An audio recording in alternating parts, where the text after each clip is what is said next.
You'll have to have your speaker volume all the way up in case anyone. Alrighty, quick test. Is everyone able to hear us? Yes. Yes. Okay, you guys are amazing. Thank you. All right, this is now former President Devin Lopez. And in order to start this meeting, I will call it to order. This is Council Meeting 46-01 on May 7th, and I'm calling this meeting to order at 5:36 p.m. I'll move into item number 2 on the agenda, which is the official oath of office for our officers. Can I borrow the agenda? Yes, that's it. Excellent. All right, so for all of our 4 officers, I will recite the oath and then you will state your names when I ask, as well as state your position. Once I am completed with the full oath, you can say either "so help me God" or "I do" at the very end to affirm your oath of the office. And so I state your names, and we'll start with the president. I'm Trey Curtis Brown. Nehemiah Afam Chukura. Kalyani Treasurer. Rachel DeWalt. If you do solemnly swear that I will support, protect, and defend the Constitution and government of the United States and the Constitution and government of the state of Nevada against all enemies, whether domestic or foreign, and that I will bear true faith, allegiance, and loyalty to the same, any ordinance, resolution, or law of any state notwithstanding, and that I will well and faithfully perform all the duties of the office of GPSA. Trey Curtis Brown, President. Nehemiah Afam Chukura, Vice President. Kalyani Ganapatri Treasurer. Rachel DeWalt, Secretary. On which I'm about to enter, so help me God. I do. I do. Awesome. I'm proud to announce that we have officially sworn our new officers into office. Thank you. And now with the official transition of power, I will move into agenda item number 3, which will be roll call administered by Secretary DeWalt. And from this point forward, the chair will now also transfer over to Trey Curtis. Okay. Thank you, Devin. We appreciate you and everything you've done for the last year. I'm going to let you hop into roll call if you don't mind. Also, if anyone can't hear us for any reason, please let us know. I'm figuring out this tech stuff as we move along, so my apologies in advance. Okay, so roll call. We'll say the full name. You have to start with the executive board and then you move into. Yes. Okay, so Trey Curtis Brown. Present. Nehemiah Chukwu. Present. Kalyani. Yeah. And you. And myself, yes. Andrea Chuflo. No. Prince Ampho Wia.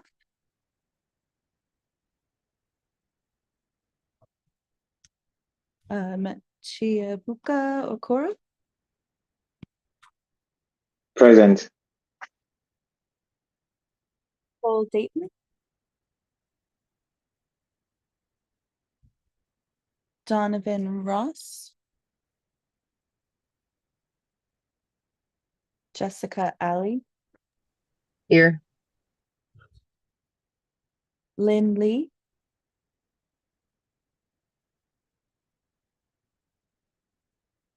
Adaremi Kabadamo. Present. Sabrina Wallace. I'm Yash Devkota subbing for Sabrina. I don't know. Thank you. Gavin Silva.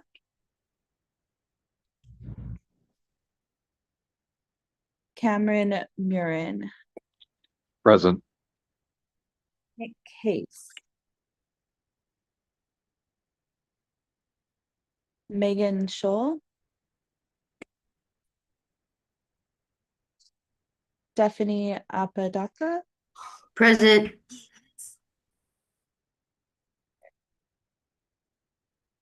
Christine Haley. Heather Tran. Present. David Elder. Present. Lauren Gleave. Present. Bianca Martin Olivier. Talha Soluka.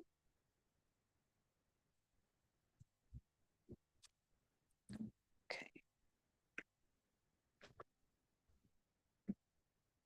Okay. Christian Cesar. Present. Catherine Melbourne.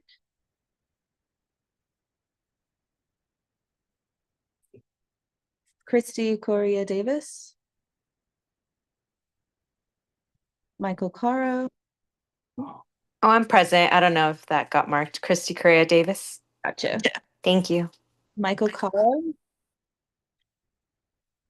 Laura Cheech. Chechi? Is online. Okay. Salome. Present. Is it Gian Alam? Rafat Rajan. Present. Jennifer Napolis.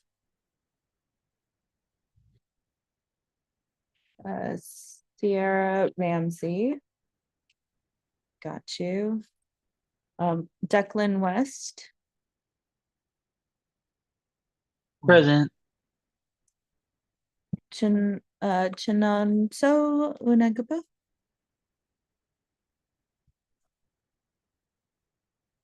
Alicia Longoria.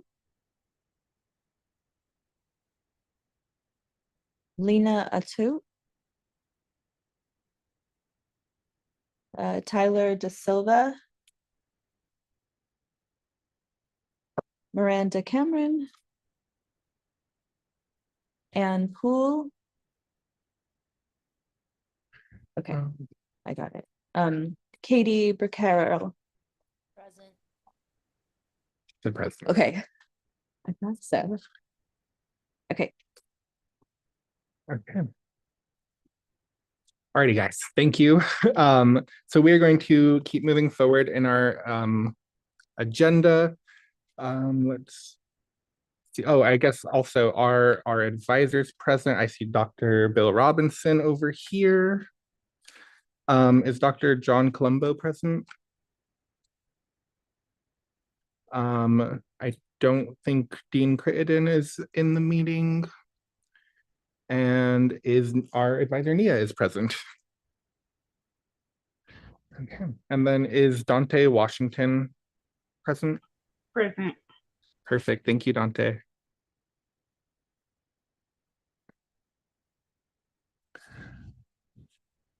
Okay, so we've called the meeting to order. We did this roll call. Okay, so we are now going to move into a period of public comment. If anybody from the public would like to make a comment, please take your time to do that now. You'll be limited to 3 minutes. Is there any public comment?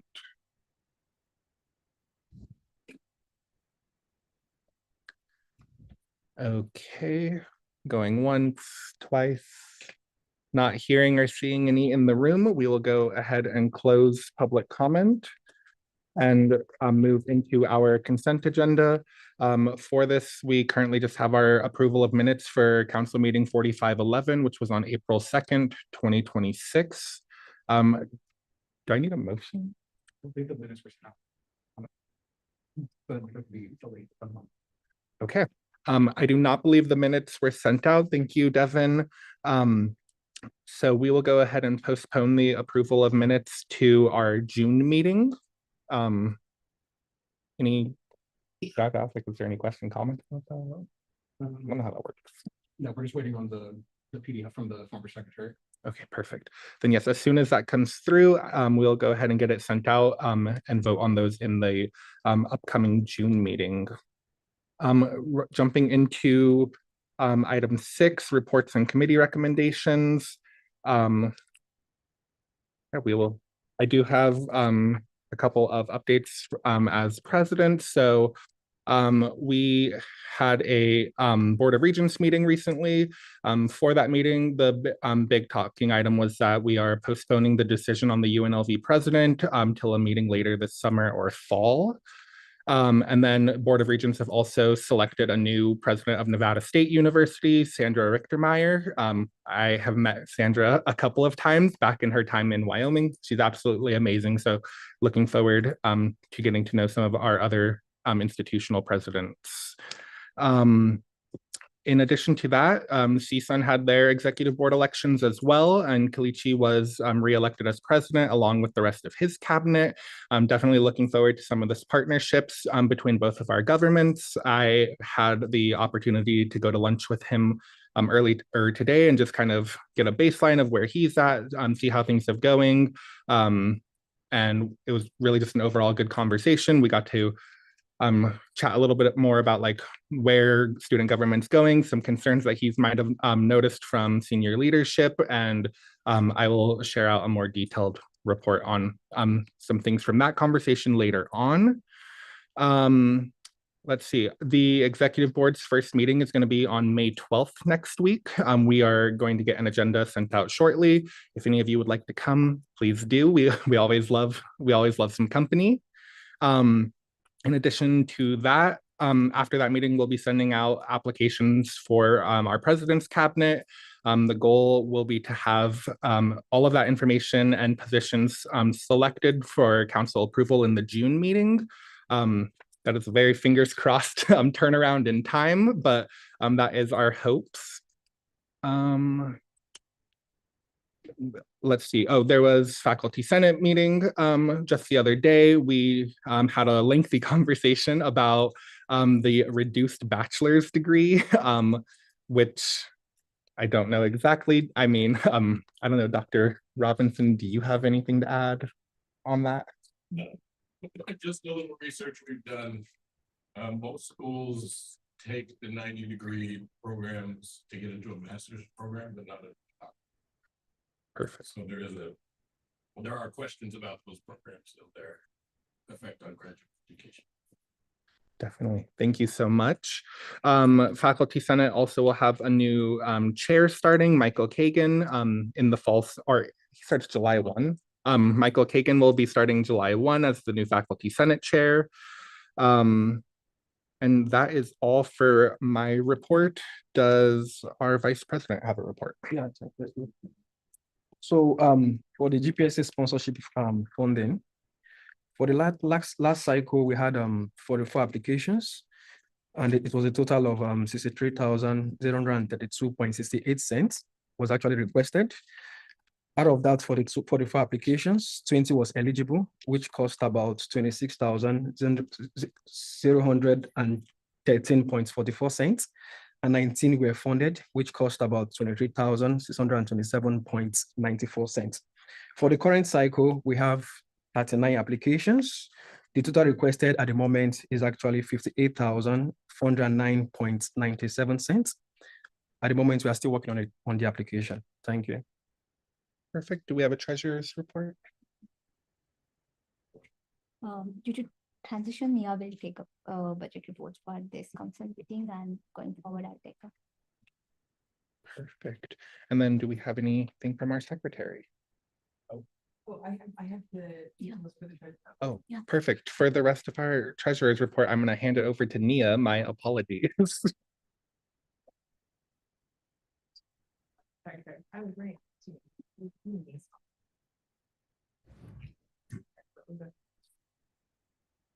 So just we have that camera. All right. You guys hear me online, okay? All right. So for the treasurer's report for this time around for April 2026, let's see here. So we have received in revenue. On their report is pretty the formally is, but we are pretty right now. And will be some.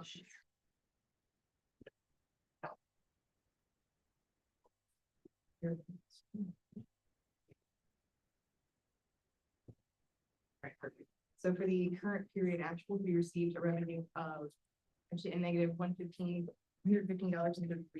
That is very typical at this time of year, so the school year. And our revenue comes from registration fees and student fees. So at the end of the year, people are typically getting some kind of a refund, or they're unenrolling from a summer course. So we are seeing a negative amount in the revenue for this year across our budgeted accounts. And the amount of uses that we had in this period were just over $17,000, or we expected $17,010.49. During this current period, we dispersed Actually, we're still pending for our most recent scholarship process, so we don't have any scholarship process for the month of April, but for the year as of this time, we processed $158,797 in scholarships. So that's pretty exciting. Having scholarships for after the year, we are still waiting on. Gosh, we probably have about 35 to 40,000 dollars of scholarships. There's so many people. I think we're looking at quite a bit more for until the end of the fiscal year, which is June 30th. And then for our penny cash, sorry, we keep calling it penny cash, but I'm recently informed that it's called a chain fund and it's not a petty cash fund. If anybody's interested in the difference, you know, please feel free to shoot me an email. I'll happily explain it. But it's not really that big of a difference. So for to date, we paid $4,980.87. Essentially, this is just some cash, so snack sales and the cap and gown program. And this period we made $48. We haven't spent anything in the month of April from this account, but the total uses from that account for this year actually showing $5,290.16, which doesn't sound accurate. So I'm going to double check the change fund and we'll send a follow up on that one. Probably over email in an email version for the council. And more important, I'm going to you guys it's a research accounts. These are the research expenditures tied in early to the sponsorship program. Sponsorship program is typically done for scholarships. However, we have a research account for folks that buy special lab equipment or if there's restrictions the way that funding happens that it can't through a scholarship has to be purchased through the department. That's pretty much where this comes into play. And so we spent $3,280.51 through our research account for this year. And nothing for the rest of the itself. Are there any questions online about the budget text?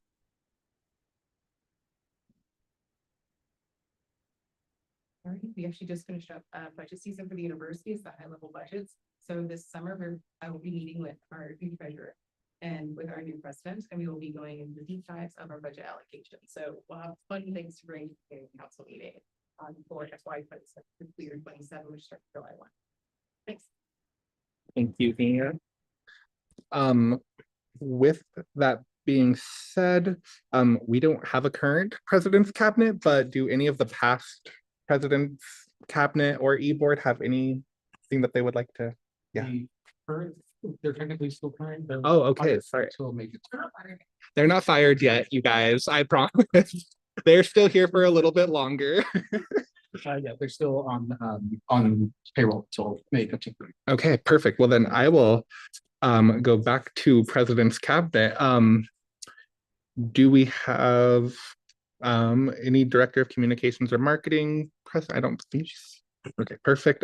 Director of Engagement and Outreach. You have any report? No, okay, girl, who knows? Oh well. You hear me? Hello.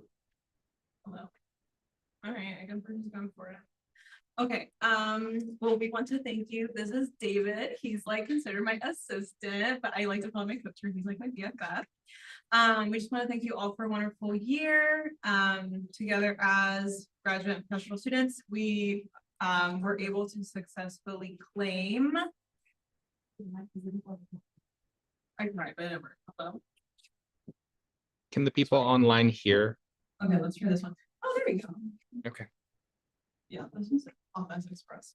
Okay, so let me start over with a little spiel.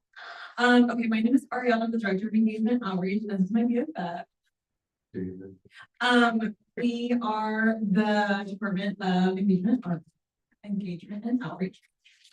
So we just want to talk about some things that we did this year. So together as graduate professional students, we were able to successfully claim the following amount of things together. 983 tickets for the Grand Rebel Appreciation Night at the Wind Orchestra, really great event. And 316 tickets for the Grand Rebel Appreciation Night at the UNLV football game as well. And then the service activity that we had, we were able to make 20 soles for shoes for individuals in Uganda to help them fight against different infestations. Our next upcoming activity may include like a little Cincinnati social during finals week, so we have leftover credits because your girl is cheap and make sure she didn't use every penny. So we are either going to do the week of finals the week after because I know it's GAs, we're still contracted the week after, so we'll still be here. It's very tentative right now, but keep an eye out for in your emails. We'll be sending something out by Sunday. Thank you. And do we have any sponsorship updates?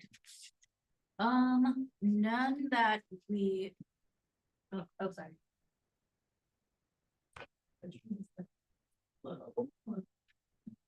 Former Vice President Carr for the record. None that hasn't already been mentioned by our current VP. Yeah, that's the. Perfect. No, thank you. Yeah, I think they're just waiting for some rosters to clear right now. Perfect. Thank you so much. Does our former president have any last words of wisdom or thoughts that he wants to share? I'm putting him on the spot right now, everybody. I mean, Do you want the mic? I mean, I can project, I think, to. No. Let me know if you cannot hear me online. But yeah, I mean, I want to just say a huge thank you to the President's Cabinet, everyone that I hired on this year. I honestly could not have done a lot of the work that I wanted to do in policy advocacy without you guys. There's no way I could have been able to plan an orchestra night event on my own. So thank you all for all of your work. That was a very fun night. We love you, Devin. Oh, I love you all as well. But yeah, I'm pretty happy with the work that we had with the President's Cabinet the last year. I think the incoming cabinet, whoever they may be, will be pretty well suited. And I feel like the divisions have gotten more professionalized over the past couple of years. So yeah, that's really all I have. Thank you. Perfect. Again, thank you so much, Devin. We really, really appreciate you and all of your hard work. We're going to move into item C, GPSA Business Manager and Advisor Report. Excuse that one. So for my report, so this section of big transition period, it's also the end of the school year, and we have our cap and gown program kicking off, pick up before the cap and gown program starts tomorrow. We've actually moved to an entirely new procedure for the cap and gown program. It used to be cash-based. So going back to that change fund thing I mentioned earlier, we no longer do cash for that program. It is credit card only and invoices get folks, but we've had to just sort of merchant platform. I've learned a lot about credit cards over the last month, basically is what I'm saying. Way too much, more than I ever thought I would ever know. And I have more to learn, so that's great. But that's pretty much our cap and gown program. It's our second largest program for GPSA for a lot of it. Just put that in perspective, sponsorship's our #1 program. It's where over 50% of GPSA's budget goes is towards the sponsorship program. Almost none of our budget goes to the cap and gown program, but it's our second most popular and utilized program. So that's pretty exciting. It's to help folks rent regalia so they can walk across safe check commencement. I can't remember exactly the number. It's just over 100 folks that we've supported this spring term with the cap and gown program with regalia. And then for the other things, it's transition period. So a lot of my work right now is going to be in Workday, updating accounts, making sure people get paid, making sure scholarship rosters get processed and that one gets cleared out. So a lot of admin work on the back end. But I know there's a few things that are still pending for me. So if anybody needs anything in particular, please feel free to email me. Also, I do have in my email signature, I don't know if anyone's noticed it, but I have a little spot in my email signature where you can book an appointment with me if you have any questions. So please, I strongly urge folks to utilize that link in my signature to book an appointment with me. 30-minute window, if you need longer, totally fine, but that's a great way to schedule some time with me because I know I move around campus a lot. And sometimes I'm hard to do that, especially during busy seasons. But if there's any other questions, folks, please, I'm around. Thank you. Thank you. Does anyone have any questions for our business manager and advisor? Okay, oh, that's not a good angle. Okay, so then we will move into item D, GPSA faculty advisors. Do you have an update for us, Dr. Robertson? So let me again, as we've done multiple times, applaud last year's leadership group. I think they did an amazing job.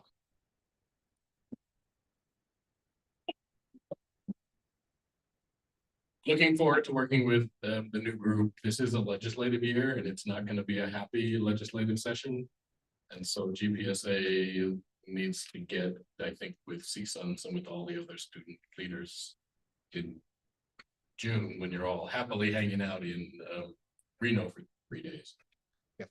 And start actually thinking about how to approach the legislative session and what you want to do there. And UNLV's legislative person, Dr. Brooks, she is amazing. And working with her is a good thing. Kind of a side note, we looked a little bit at doing fundraising last year. It's hard, it's complicated, but I think that we ought to try to figure out a way to do that. I think lots of faculty are willing to donate to the cap and gown program. We can figure out a way to do it, and make it tax deductible for them and a benefit to the students. We should be able to find a name sponsor for the research forum, Burger King graduate research forum, serve whoppers at the event, whatever. Well, we ought to be able to find someone who's interested, some company that's interested in graduate education hires for graduates. So those are the kinds of things I think we have the GPSA, and of course the whole unionization thing, and that ties into the legislative session because that bill got vetoed by the governor last time, and we just got to find some dirt on him. Figure something out. So that's my report. Mostly it's thank you and welcome, and let's go. Perfect. Thank you so much. Does anybody have any questions for our faculty advisor, Dr. Robinson? Okay, I'm not seeing or hearing any. So do we have any right now? Yeah, do we have any committee reports? I can give a quick one on Constitution bylaws. Former President Devin Lopez, for the record. Constitution bylaws is going to continue working over the summer. I will stay on as a member, possibly as chair, if the committee would like me to stay on as chair. But we're just going to basically go through all the bylaws and make sure that they are up to date with our actual operations, because a lot of this language was adopted 5, 8, may I say 10, 15 years ago. And a lot of the times they are no longer at all in alignment with what we're actually operating on. So I just want to go through the bylaws and make sure that they're up to date basically over the next few months. Perfect, thank you. Does anybody have any questions for Devin? Mia has a question. There is, I believe in our bylaws, my new constitution, there was something about signature cards, and I just got clarification today that these are from a pre-workday era that most people on campus don't even know about. Like, it doesn't even exist. It's a process that does not exist anymore. So I finally got clarification on it. So we need to, I don't know what the proper process is, but we need to find out what it is in our bylaws. It's for the signature cards or for the financial authority of your basically GPSA funds. So it's kind of important. Perfect, thank you, thank you. Do we have any other committee reports? I don't know who's all online with us. Oh, the only other thing I will mention, sorry, if I can. Devin Lopez, for the record. Just the executive board, if you can work together to get a first agenda put together for the first Ways and Means Committee of 46th session. The treasurer does have the power to appoint the chair. And then after that point, the treasurer is just an advisory member. But as soon as we can get that committee established, the quicker you'll be able to submit the budget and go through the official budget process for council approval later in the summer. Perfect, thank you so much. Okay, do we have any UNLV campus-wide committee reports? Okay, for parking, I have one for our university parking advocacy group. But for that report, they are starting construction on their new parking garage behind In-N-Out. So we will have a lot less parking over there. So please plan your routes and where you're going to park if you are over on this side of campus. But yeah, other than that, I don't have any. Does anybody else have any other university-wide reports? When are they breaking ground? I believe they said they're breaking ground in June. So like now. Yeah, but they're already starting to put some barriers up and things. So we're going to lose access to that parking lot rather quickly. So yes. Okay. Where are we? Do we have any UNLV departments or units? Do we have a grad college report or? We do have Dante Washington on the call. Oh, perfect. Dante, do you have anything for us? Yes, I do. So the Grad Financial Service Office is currently processing a high volume of graduate assistantships. So if you haven't received your GA ship yet, please be patient with us. We have over 600 that we're processing. If also the departments have until May 15th to send us who they would like to appoint as a GA. So like I said, if you haven't received anything, just be patient. We're getting them out as soon as we can. Also, we are still offering the summer tuition benefit waiver, but it's only available for graduate assistants who were a state-funded GA in spring and will be a state-funded GA in the fall. So to figure out if you are a state-funded GA, it is on your offer letter. So if you meet those requirements, you get up to 3 credits that we will pay for your summer courses. You will just need to email Grad Financial Services to get that added. And that's all that I have. Perfect. Thank you so much, Dante. Does anybody have any questions for Dante? Okay, not seeing or hearing any. Thank you, Dante. We appreciate it. And then we will move into, let's see, there's no unfinished business, so we'll move into item 7A, new business. Do I need a motion to open? You do need any like broad section that has possible action items does need a motion to.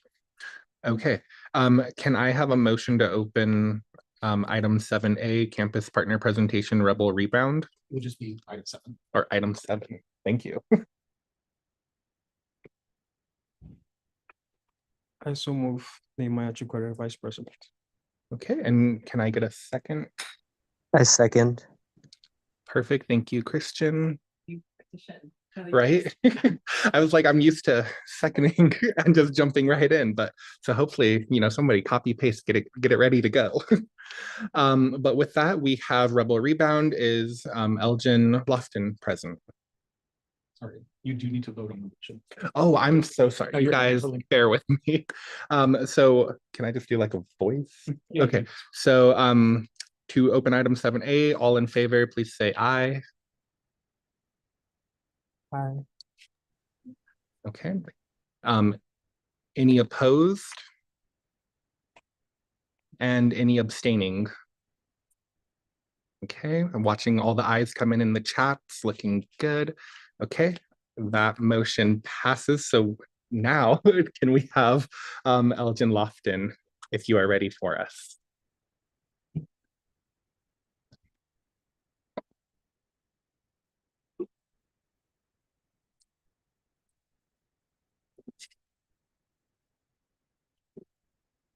I believe you have a slide, right? It's the most recent slide.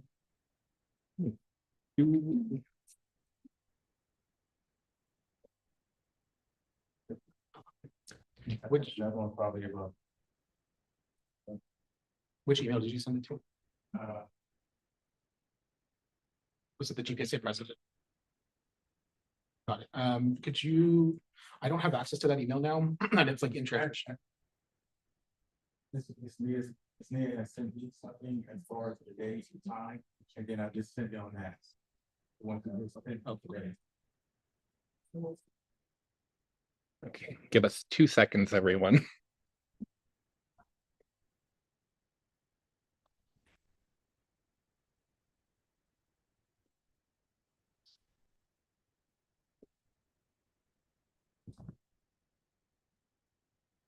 Bear with us for 1 moment.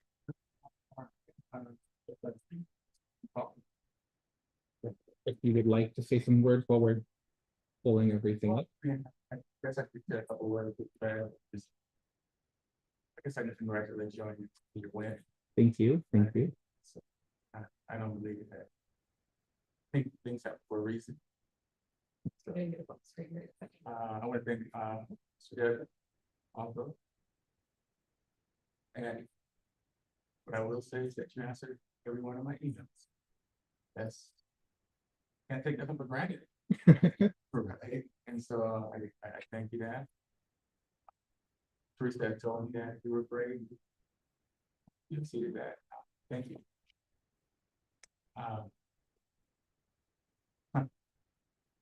And so thank you also for your work. When everyone was gone for Christmas, you answered my phone.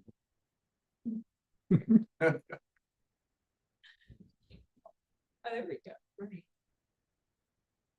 Oh, okay, good. Again, so, I'm sorry, you let me know. Don't see it in the Zoom. I'm working on it. Perfect. Okay. Yes. All right, it is all yours. Okay, thank you. So. For the new team or those who are here, you may not know about Rubber Rebound. Rubber Rebound is this group came about process of a group program that came about probably 5 years ago now. And so we've been moving there. The campus has been a part of it. And so I'm very thankful that we have an institution that support those who are seeking a second chance in life through education. Again, we talk about the numbers, students served, and so 200 plus scholarship partners, 3. You can tell I rushed out a little bit because math's not gonna make sense, but it's more like 32,000. And so it said 4+ years. Move forward. And so someone may say, like, do you serve? And we serve just as impacted and system impacted individuals. Just as impacted to those who have done time. And then they come home, they feel that they've been forgiven for the things that they may have done. And then the system impacted are those who parents have done the time.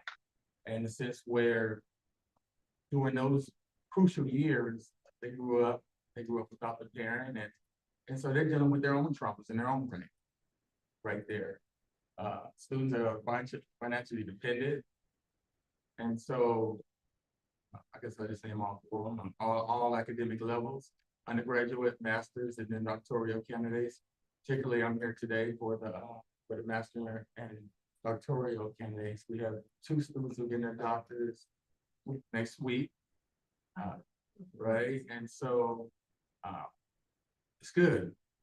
You know, it's good because they're pushing forward. And sometimes you have to know your purpose, regardless of how the world is hollering, and just continue to just move forward. And that's my job, to help my individuals just move forward, cut the noise out. We're just going to focus on the finish line.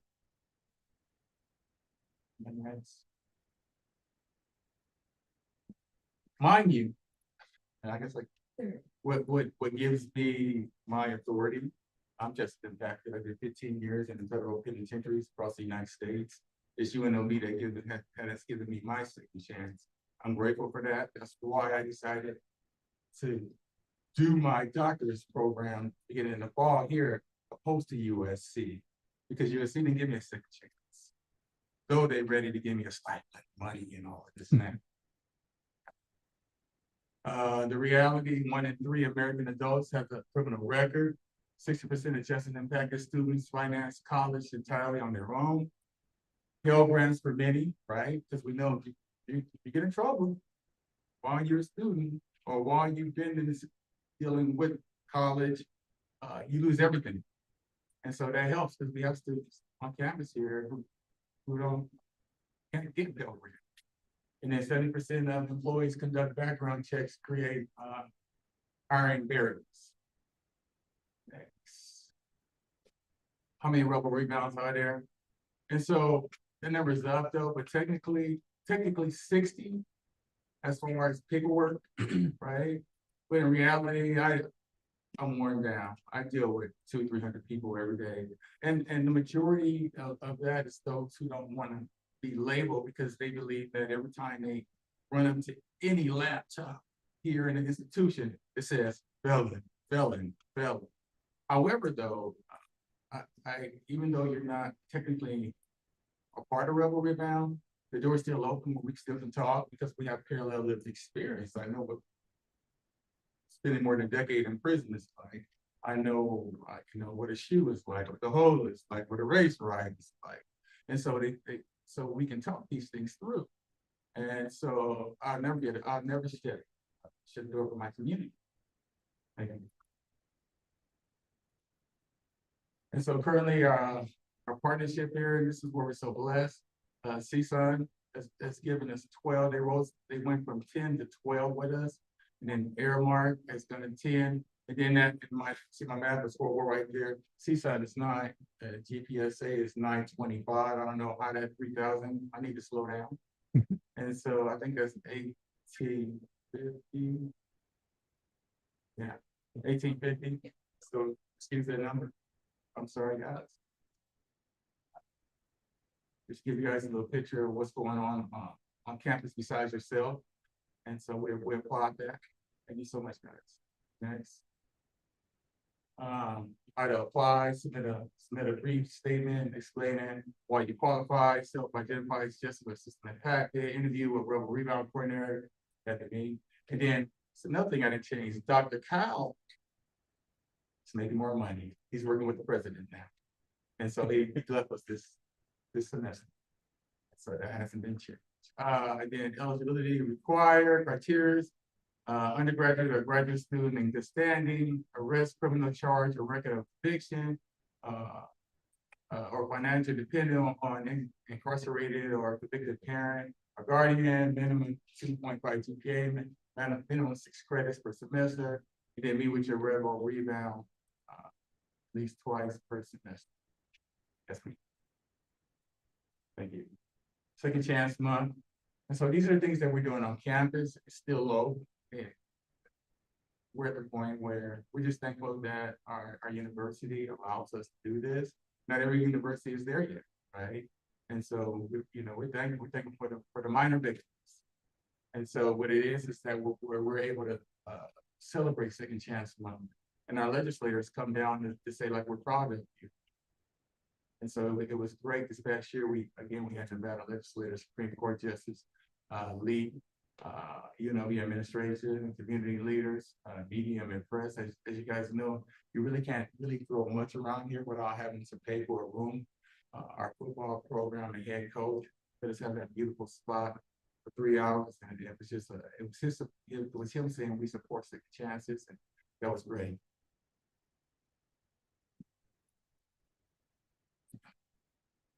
Financial aid gap. Many just impacted students are ineligible for federal Pell Grants due to felony drug convictions. They pay for college entirely on their own while navigating additional costs of reentry, visual requirements, and unstable housing, right? And so we talked about the no federal aid, additional burdens, no institutional aid, and the GPSA difference, right?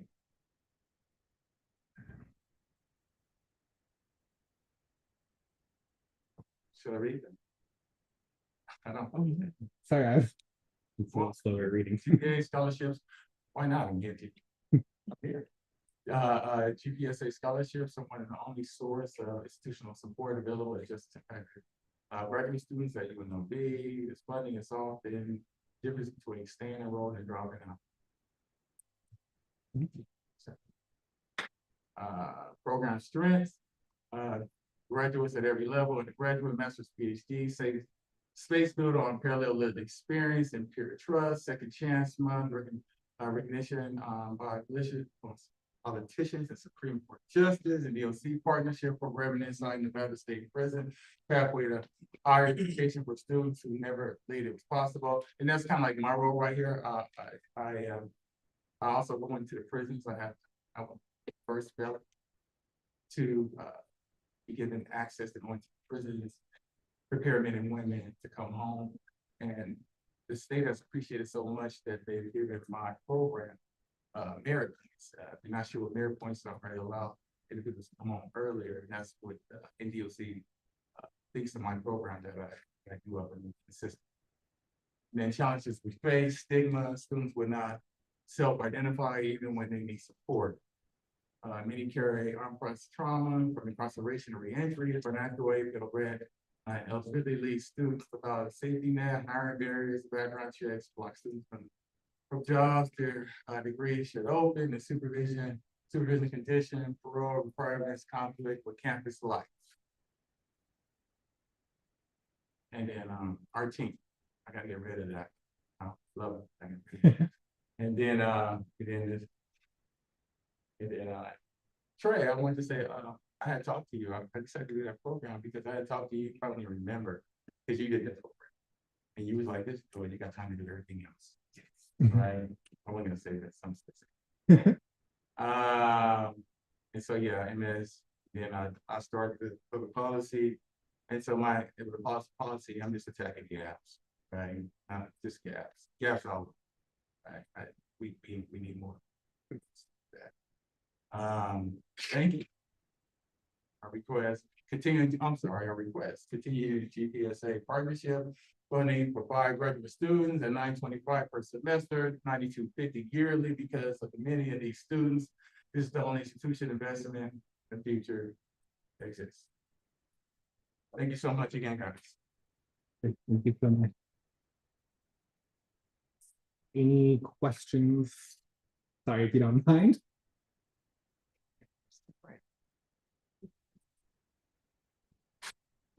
I have to turn the camera back. Any questions online? Okay, doesn't look like it. Any in the room? I can add. So I'm just gonna add one piece of information so that we know about the process on this. Thank you for all the work that We're has done over the past few years. I'm proud that we were able to support the organization with our budget the past few years. In order for this request to go through the official.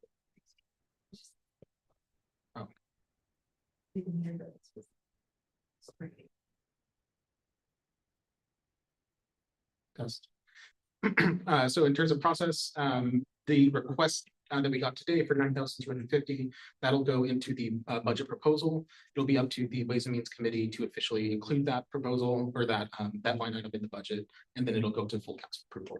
But that's why we do have these presentations so that we can have like our official record of what the requests are. Perfect. Thank you so much. And then to our advisor, Nia. So, really, it's our third year. It's our third year. No, we have to research. Do you have any work for the president? The code that was 4 or 5 years. yeah. Okay. I was actually, one of my questions is, I see the $925 per semester amount, and my question is, that amount's been pretty much the same Right. every time. Right. And so I'm definitely mindful of where we're at. Yeah, the population continue to go up, making money, but still I know where I'm at. And so again, I still up higher. Now someone came to me and said, why not ask for a little bit more? And if you don't get, you still stuck where you at. I can do that, but no one is asking. So that's just where I'm at right now. Trying to stand on the radar because we're not fully accepted yet. So I'm good with small things. So just with that in context, where we outlined the this program we've been for maybe 4 years, at least 4 yees. But the scholarship amount that they're asking for is $925 for fall and spring semesters, and that amounts to be the same every year. It's not increased. So just put that in a context for some folks. And then actually, I want to ask you, MS in Emergency and Crisis Management 2026. How many graduates for the Emergency Crisis Management? Next week. Congratulations. Congratulations to the program policy. And actually, it was the guys high desert because I'll be honest. 2 years ago, behind the penitentiary walls, I didn't see this thing. I didn't see none of this. I was Here it is. right. And I can say on that point, I loved our emergency and crisis management program. That was my first master's here. And I am also a doctorate in public policy student. So if you have questions, I'm like 3 cohorts ahead of you and happy to help. So yes, please reach out anytime. And if you need value, you have Any other questions, comments in the room or online? Yep. I appreciate you here. I am very grateful that you are here. I think that your vision is bright. I'm thankful for your voice. And I hope that your voice can be more and more expanded here in the university. I think it's very important here in this country. And I'm speaking as a Brazilian. So bless you and keep strong. You got this, future doctor, future not cohort, but colleague, right? So bless you. Thank you. Thank you. Alrighty, so I don't see any other questions online, so thank you so much for your time today. No crying aloud. We don't want any of that here. Only happy tears. Alrighty, and on that note, we are going, do I have to have a motion to close it, or can I? Okay. No, we're in item 7 for. Oh, okay, so I can just open B then? Or do I have to have a motion to open B? No, you can. Oh, okay. Sorry, guys. Learning process. I promise we'll get this quicker. But now we are going to open item 7B, our campus partner presentation from Project Wellness.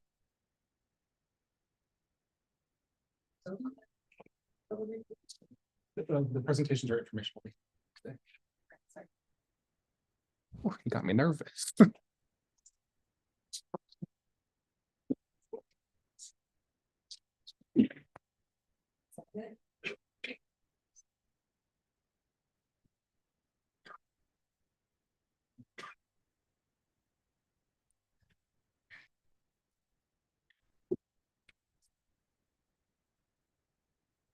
Alrighty, floor is yours.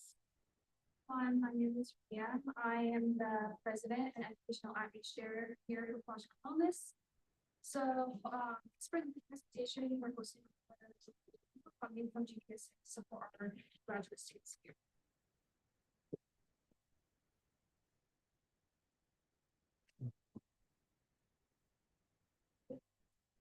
So this is just a presentation format on what we're going to be discussing today. So we're going to discuss why this matters, who we are, and the undergraduates that we impacted, the growth we're going to need, our programs, committees, and outreach, funding requests, and use of funds, and also future directions that provide GPSA.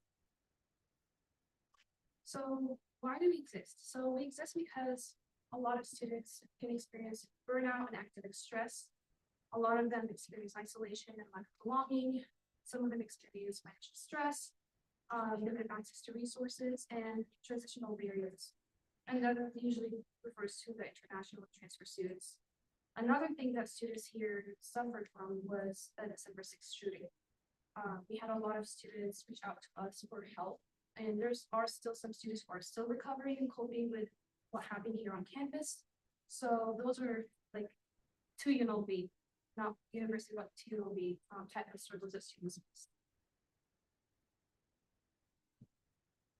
So we're a student-led mental health organization here on campus, and we're dedicated to improving the students' well-being. So whether it's on education, prevention, peer support, or resource connection, we're there to help students in everything that has to do with health. A lot of people have mental health problems because of financial issues, social, lack of belonging, financial, academic. So we're here to support all-encompassing for the students.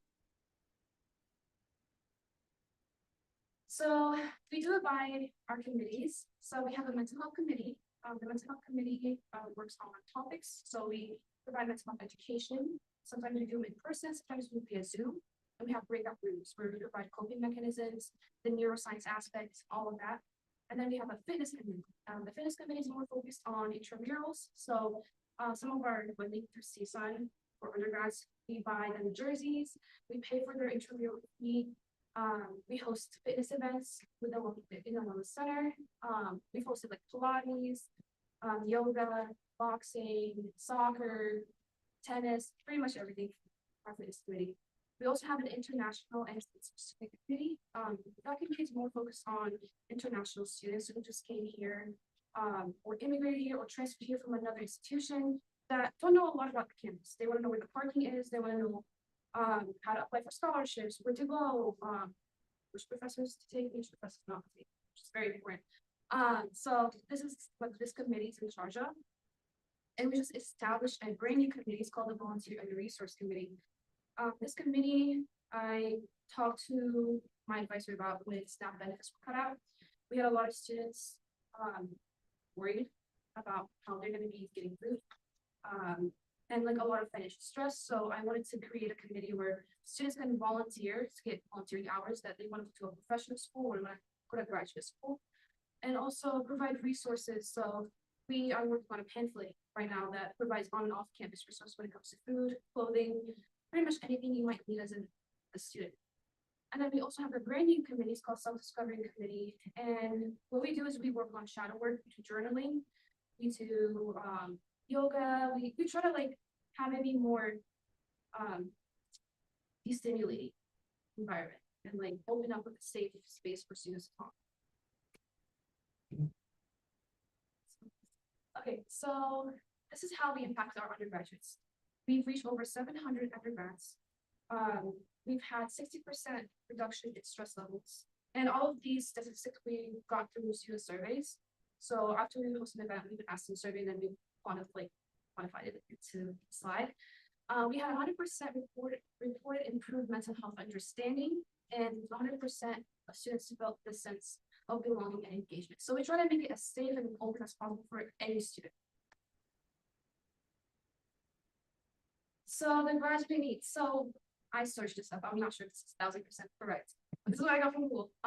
We currently have, like as of fall 2024, we had 5,779 graduate professional students. From what I saw, it's a 3.5 increase. It's still not so much. And we saw there's a high, like when it comes to graduates and professionals, it's kind of a more demanding, it's higher stress. So we saw that there is a need for graduate students to get that help. And we'll talk more about the aspect. So, okay, so our current limitation is that CSUN is only restricted to undergraduate use. So we've had a lot of graduates reach out to us. So when we table, when we do events with Health Needs Nevada, feel like how can we help? How can we join part of this? And we have to tell them, well, I can't really get you certified in this mental health certification because that funding goes to undergrads. And you know, with CSUN, you have to provide them with receipts, so we can't really play with the money like that. And so our graduate students are excluded, and we had direct demand from the Concordia School of Medicine students and graduates reach out to us and tell us, hey, I want to get certified. How can I help? I want to add the certification on my resume. And I have to tell them, well, I can't really give you the funding for that because CSUN is having it for undergrads. So that's our limitation right now. So our target population is going to be the Boyd School of Law, California School of Medicine students, Lee Business School students, and overall UNLV graduate programs. We want to reach out to as many graduates as possible.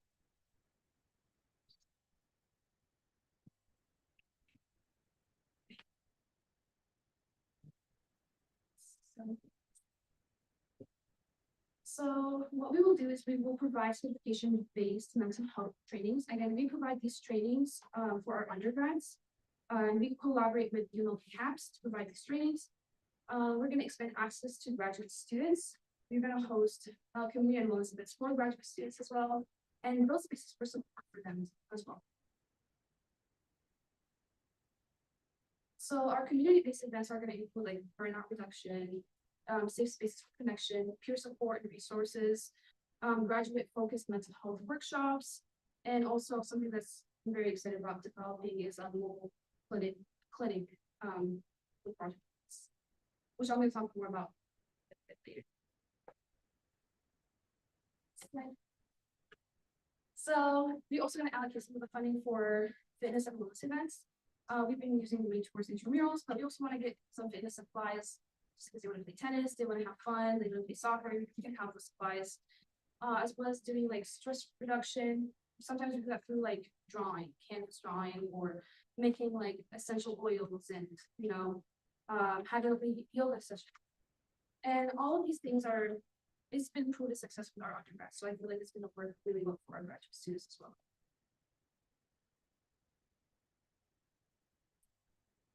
So why this matters is that graduate school is more rigorous.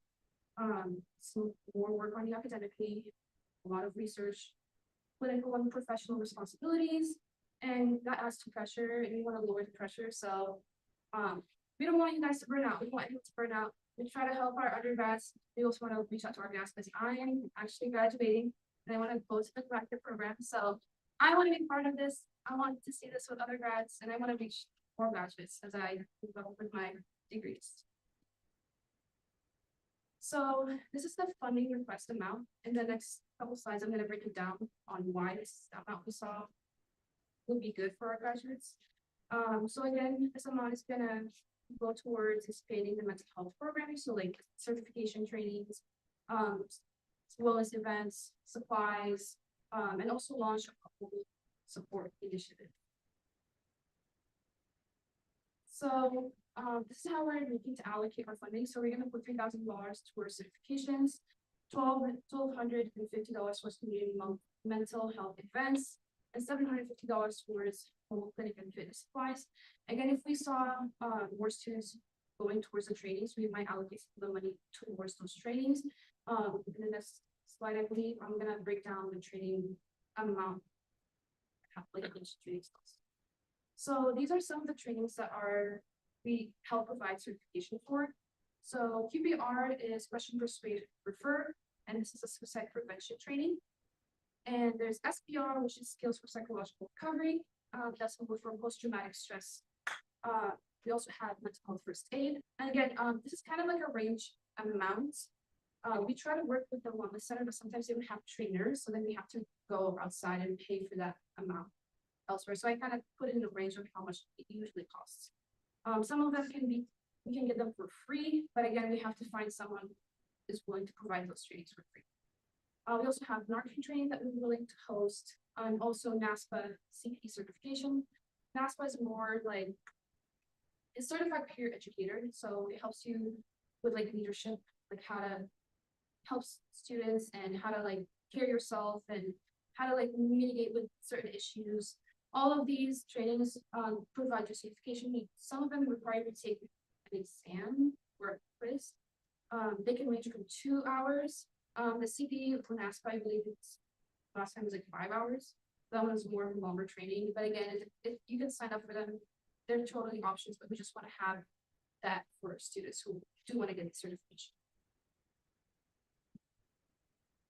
So if you break down the $3,000, it's going to cost about it's going to cost about $120 to $180 per student. For the $3,000, you can get 20 to 30 students fully certified. And we can, through the other amount, we can reach 50 to 100 students through events. So try to break this down the best I can.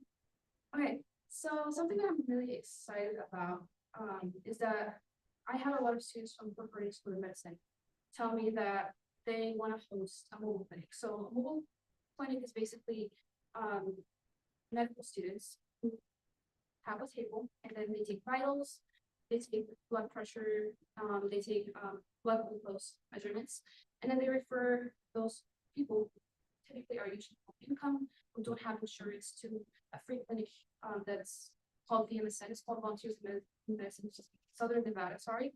It's close by UNLV, it's on Paradise.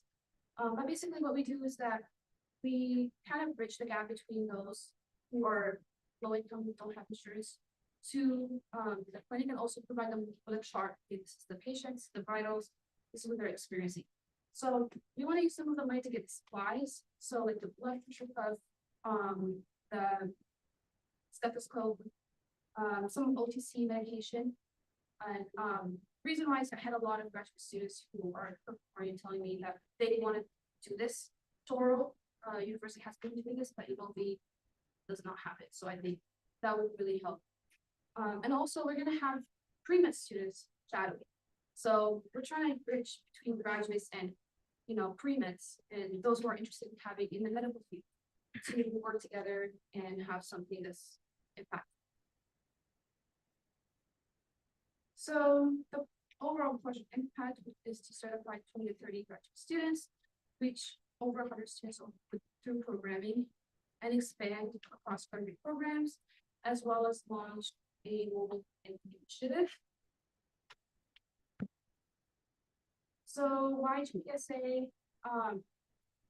That's what my advisor reached out to. Because we can't get the funding from CSUN, we have to figure out where else we can get the funding. I've had multiple professional students and graduates come to me and tell me they want to get certified, and I try to fundraise for that, but again, I can't fundraise that amount. And also I want to have more graduate professional students certified, so it's going to take a lot more money. And I kind of want to have it in order for both undergraduates and graduates as well. So I believe reaching out to GPSA can help us with that. But could be wrong. I hope not, but yeah. Same. So our overall goal is to build a community of trained, supported graduate students equipped for both their careers and their role. Does anyone have any questions, concerns, comments? First, thank you for your presentation. It was absolutely amazing. Do we have any questions or comments in the room, online? Yes, David Lewis here. For our council members, the reason that this is a actual presentation to the council rather than just a review of our RSO program is because they're above the annual cap of $2,000 that we have in that program. And so this, I recommended the project bonus to come and present to the council to request an amount above that $2,000. But again, as I mentioned with the earlier presentation, you should be hearing from the executive board and whatever voicing committee somewhere around late July to early August. And they'll have a better picture of where the budget's at. Perfect, thank you so much. Does anyone else have any questions, comments, or concerns? I'm really excited because we actually hosted a presentation with the NWCCU. So we're actually trying to establish a project bonus in every single college here nationally. And we're studying our constitution. We're trying to expand this. We're trying to reach as many students as possible because again, we're in a very kind of questionable times and a lot of students are stressed out. Some of them consider dropping out because of burnout, financial stress, or they don't have the peer support they need. So again, I'm really excited about this. And if anyone has any questions, concerns, please reach out to me. My name is Bingo. I'll leave my contact if anyone needs it. I do have just a couple comments. One, I absolutely love Project Wellness. I helped to get their first funding approved like 5 years ago. So love to see that you guys are still here, and I'm very excited for you all. My second one was for your mental health first aid. Have you reached out to Latoya Burgess by chance? I've reached out to the ones they told me to reach out to the website, and they unfortunately told me that they don't have anyone to train, like that is certified to train right now. They're in that process. Someone left and they're in that process right now. So I did have people from the National Mental Health Organization because I was having a presentation to the Community Engagement Expo, and they told me to reach out to them and they're going to have people who are certified that can certify people in mental health first aid. Perfect. Well, I will connect with you again. I know Latoya is certified to do that training, and she's actually been looking to launch another class. She used to do it twice a semester, and then it's kind of tapered off. You know, unfortunately, like COVID, everything like that kind of tapered back some of her work. But I'd love to connect you guys. I think Latoya would be an excellent resource. For your Narcan training, have you reached out to Chris Papish in School of Public Health by chance? So I talked to Erica. She's in a wellness center. I haven't. I got my certification through the Southern Health District, but I'm not sure. But we do work with supposed to work with the wellness center. So I usually primarily reach out there first because we do want to fund our programs as well. Definitely. I only ask because I know Chris Papish received a rather large grant maybe 2 years ago directly for Narcan training. So he's actually gone into a couple of our first year seminars with our freshmen, and he's providing some of that training. So again, let me help connect you there if we can help get you any of this training for free. And then he gets tons and tons of Narcan for free. So I would love to be able to help like supply you guys with some. So please, let's connect there. And then, yeah, again, I really, really love this organization. And it looks like former VP Carr has. There's actually a question online, but from Michael Farah. Perfect. Michael. Sorry, I can't see my chat right now. It's not, he's not in the. No worries. I raised my hand. Sorry. Perfect. Sorry, I'm backwards to my computer right now, but you have the floor, so. Okay. I just want to ask a couple questions. I'm with the School of Medicine. Have you talked to them more directly about trying to get us out onto the main campus to kind of do these kind of mobile clinics? So those mobile clinics are trying to go to low income areas. So Okay. yeah, so our goal with that is that we're gonna co-host with like Reach, right? Organizations are in low income areas and try to work from there. It can be on campus, but it's primarily for off campus low income areas. Okay, I was just making sure because we went to main campus. I think at least all the undergrad students can get seen for those kind of things for very cheap or free, I think. But the second question was for the trainings, why can't you, if you had some of the medical students trained in these different things and they got certified to be trainers, wouldn't it be a little cheaper? Because then they during their fourth year, a lot of people would have enough time to kind of come back and give back in that way if that's what they wanted to do. So the certifications they only make you certified. So once you're certified, you're not really supposed to certify other people, at least from what I've heard.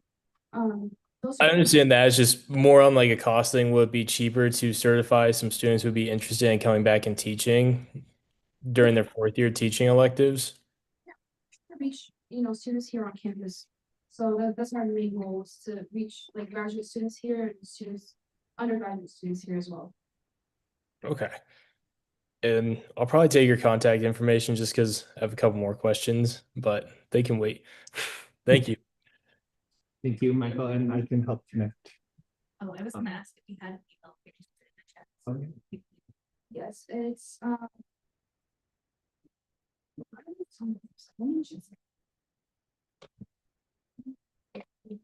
so it's ELGAMMAL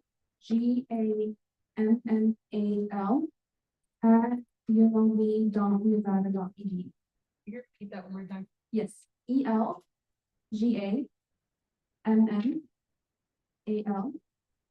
at UNLV.Nevada.edu. Perfect. Thank you so much. Also with School of Medicine, I can also help connect you with Mariana Hernandez, their chief of staff. I know that she's currently working on their strategic visioning plan. So I would also love to help make sure that you guys can get in there, because I know she's looking for a few initiatives that, from my understanding, fit this bill, but I don't want to over talk on that area. So I will help connect you guys and see. Thank you so much. Yeah, thank you so much. I think it would be great. I know we're looking for more ways to interact with the undergrad students, trying to help more people from UNLV get into med school.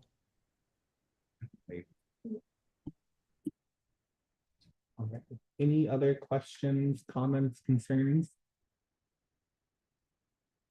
I do not see any. Thank you so much for your presentation, and congrats on graduating soon.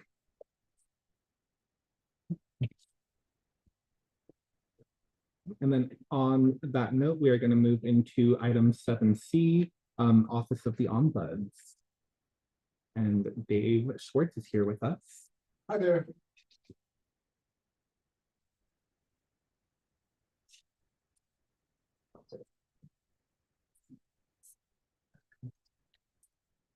I'll give us just one moment. We're just pulling up that presentation.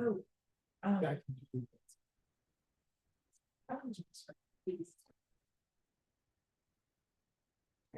right, thank you. So let me get. Hear me? All right, how we doing? So I'm gonna just talk a little bit about the Ombuds office. Should be about 6 minutes. Could you click on the in there? Yeah, just click on there and then that should. There it is. Perfect. So the office right now, we have 3 people, myself, Peter Negrete, who's our program coordinator, and Maria Soriano, who's our GA. What is an ombuds? That's a question I get a lot. Yesterday, I talked to a gentleman and he said it was the first time he'd ever heard the word. So I will tell you, The four principles. Number one, informally, so working off the record. Two, being impartial, as I like to say, multi-partial, not picking sides in the dispute. Three, independent of all other structures. And four, most importantly, confidential. Meaning people come talk to the ombuds and I do not tell anybody else. Okay. What do we do? Couple things. Number one, kind of the bread and butter, are consultations, one-on-one group, just talking to people about what's going on. Two, we do a lot of education. So if you have a group and you would like a workshop, communication, conflict resolution, all kinds of fun stuff, we do that and it's absolutely free. Three, we have mediation practice. So if two people aren't getting along, they can do mediation, which is really good. Chance to resolve things informally. And finally, we do advocate for change. If we see systemic issues, we can raise them with leadership. Okay. What doesn't an ombuds do? Good question. Number one, we do not decide who's right or wrong. Can't do that. Two, unlike the cast of HBO's critically acclaimed series The Wire, we do not investigate wrongdoing. So investigations. Three, unlike Saul Goodman from Better Call Saul, we do not advocate for individuals. What we like to do is talk to people to help them advocate for themselves. Lastly, we cannot overrule decisions or change policies of other people. Okay, who uses the office? Pretty much everybody at UNLV, including graduate professional students. It's available. About 20% of folks are students. Had a lot of contacts last year, talked to a lot of people. Biggest concern tends to be communication on the supervisory line, but there's a host of other concerns. That's too small for anybody to read anyway. Now comes my favorite part. I get to answer some questions, so please feed me a couple questions. I'll try to give you some answers. Yes. So you mentioned workshops. Do you have a list somewhere that we can decide? Yes. Yes, there's a partial list because it's always evolving on the Ombuds website. If you go to workshops, so it's unlv.edu/ombuds workshops. We have a lot of them. And also, if there's a group, I will custom design one for your group too. Yeah, they're a lot of fun. Yes. So I have a I have a question because it doesn't come up a lot. Yeah. So my question is what comes up all the time. Yes. So what is the difference between your office and the grievance process with the graduate? Okay, yeah, so some things you would want to go to the grad college for the grievance process, something with, you know, the graduate advisor, PI, that kind of stuff there. We do more peer-to-peer stuff. We do more info. So basically nothing we do is formal, nothing we do is going to be part of any administrative process. It's more like, hey, well, two main areas for grad students. One, yeah, people in our lab aren't getting along. I'd like to have someone to talk about it, or me and the specific person aren't getting along, we'd like to mediate. Also, hey, as an employee, what are my rights? So for a while, pregnancy accommodations were really big. And well, what are my rights? Well, hey, here's the rights, here it is, and this is how you submit it, this is what you do. But we wouldn't submit it for them, it's just they would get that feedback. Yeah, so mostly those, either navigating employment related things or peer-to-peer things. That's mostly it. And also, you know, there's something to be said for having somebody who you can talk to kind of formulate what you might say when you speak. But yeah, that is, yeah. Yes. I think I was actually in one of your workshops, 24, and I was wondering if we wanted to see some of the workshops online, would be assumed, do you offer any? Oh yeah, we can do any of it. Yeah, I mean, they do tend to be more interactive, so I prefer in person just because that way we can do that, but we definitely do stuff online too. So yeah, we can do that as well. Yeah. Yeah, definitely. Other questions? Yeah. Yes. So what do you mean you don't pick a side?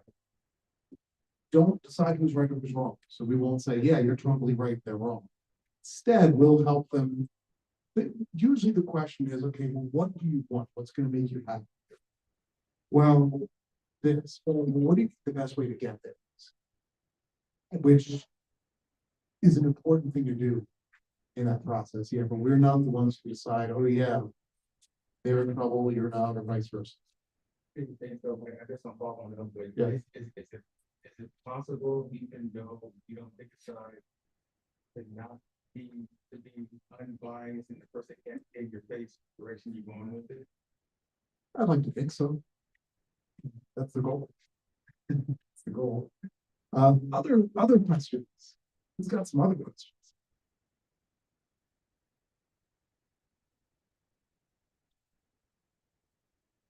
Do we have any questions from our online team?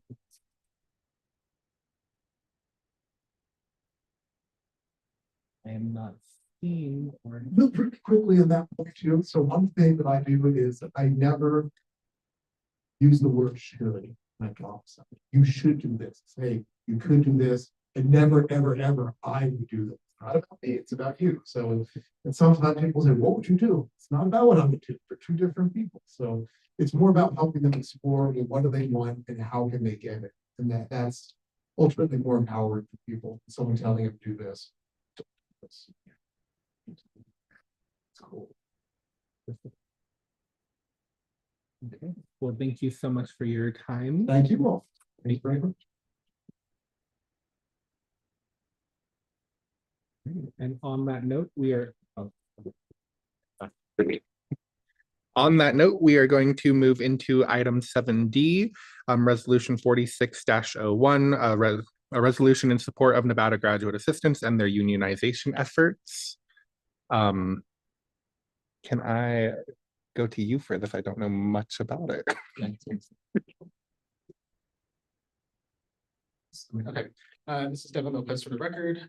Yes, this is resolution in pretty much very similar form to what the council approved last May at meeting 4501. So this meeting last year. This is in tradition with what we've established as essentially the policy statement of GPSA in the past few years. We've had graduate assistants, a majority of graduate assistants, and I believe in 1 year, even a supermajority at 2/3, even signed union authorization cards. But this is the language that was supported by now formerly NGSW, they now go by the acronym AWN, Academic Workers of Nevada, organized under the United Auto Workers. But this is just a resolution calling on both the university to advocate for unionization of our graduate assistants, but also to request that the state as well as NSHE, the state legislature as well as NSHE leadership to recognize or work towards legislation that would recognize a union of graduate assistants. Recently, AWN also expanded their efforts to unionize postdoctoral scholars. So the updated language in this version of the resolution would call on all these different leaders to recognize collective bargaining rights for both graduate assistants as well as postdoctoral scholars. But yeah, this is essentially, as I said at the beginning of this is essentially the same language we used last year in resolution 4501. And so I thought that it would be good, especially as we are going into the 2027 legislative session, to restate that this is a priority of the GPSA and that we hear the concerns and needs of our GAs that have been trying to unionize over the past few years. I will open it up for, well, sorry, I'm not sure. No. We will open it up. Questions, comments, concerns, emotional outbursts.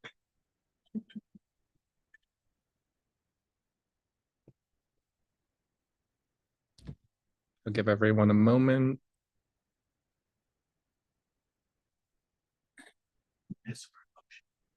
Okay, if not, can I ask for a motion to it? Oh, yes. We just reading talks that I'm having. Is there? I know that most GEs are graduate students, or almost all GE. I don't want to use all, but at least I know that all GEs are graduate students. And so, why is it that if we are not, or the unionization is not being heard, or the reason for calling for the union is to advocate for GE's, let me say, working conditions? Why can't GPSA? Because I know that GPSA is also a graduate professional body, which is formally recognized. And if GAs are also graduate students, why is it that GPSA cannot do that advocacy on and for behalf of the GAs? Sorry. Just for the record, very great questions. I've had that question actually come up a couple of times. The reality of the situation is that unfortunately graduate assistants are sort of at the mercy of UNLV's leadership as well as state leadership. If we want a raise for GA stipends, it has to go through the state legislature. And they meet only once every 2 years. And if UNLV decides at any point that it does not see that a raise in stipends is what should be the policy going forward, then GAs are sort of stuck at wherever we're at for the next 2, 3, 4 years. And so a collective bargaining union, a union for GAs and postdoctoral scholars would essentially provide a consistent bargaining framework to where GAs can directly advocate and ask for that raise in their stipend and their benefits, protections in their working conditions, things like that. So it's essentially, instead of leaving it up to the individual decision of UNLV leadership to advocate for those increases, it would be all of the GAs coming together to collectively request that is done as a unit, rather than having to go through the student government, through the state leadership, through the UNLV leadership, things like that. Because while I'm sure that we have leadership right now within UNLV and I'll say just within UNLV, that they are sympathetic to the working conditions and the stipends of our GAs, there's no guarantee that leadership in the future is going to be as sympathetic and might actually be hostile to these requests for different increases. So just having being able to get a collective bargaining agreement onto the table would be or having the collective bargaining process approved for GAs would establish clear timelines and routes that GAs can directly go to. Can I add something? It's not only our university again, or as he's also Nevada State. So it will include also UNLV and DRI. You know, if we're talking just about GPSA, would be only UNLV, but we need to make it a reality for our GAs across the state. Does that make sense? Yeah, I get you, and I get the point that, but I know GPSA is just a part of the Board of Regents, and we are voting member. If I may, my mistake. Is GPSA? We're not voting. Not a voting. Although there was a push to kind of say a couple years ago, try and make a student seat. And so, what student organization is a voting member at the Board of Regents? There's currently no student voting seat on the Board of Regents. There is the chair of the Nevada Student Alliance, which is essentially the president of the presidents across Nevada. That person gets to sit on the board and speak directly to the board, but they do not have a vote.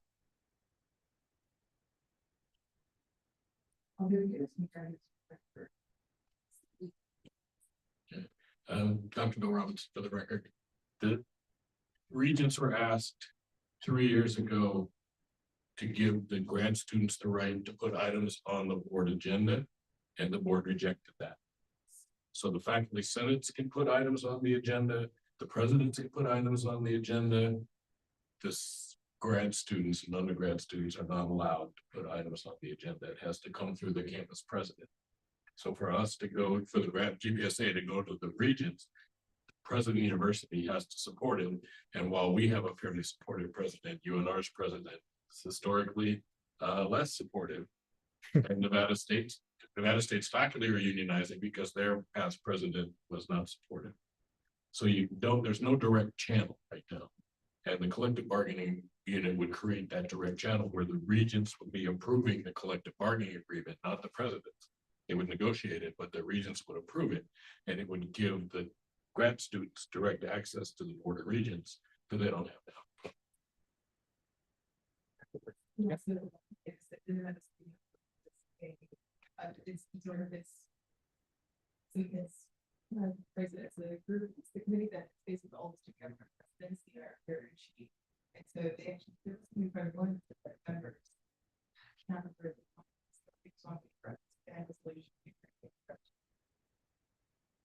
access to the things on the agenda for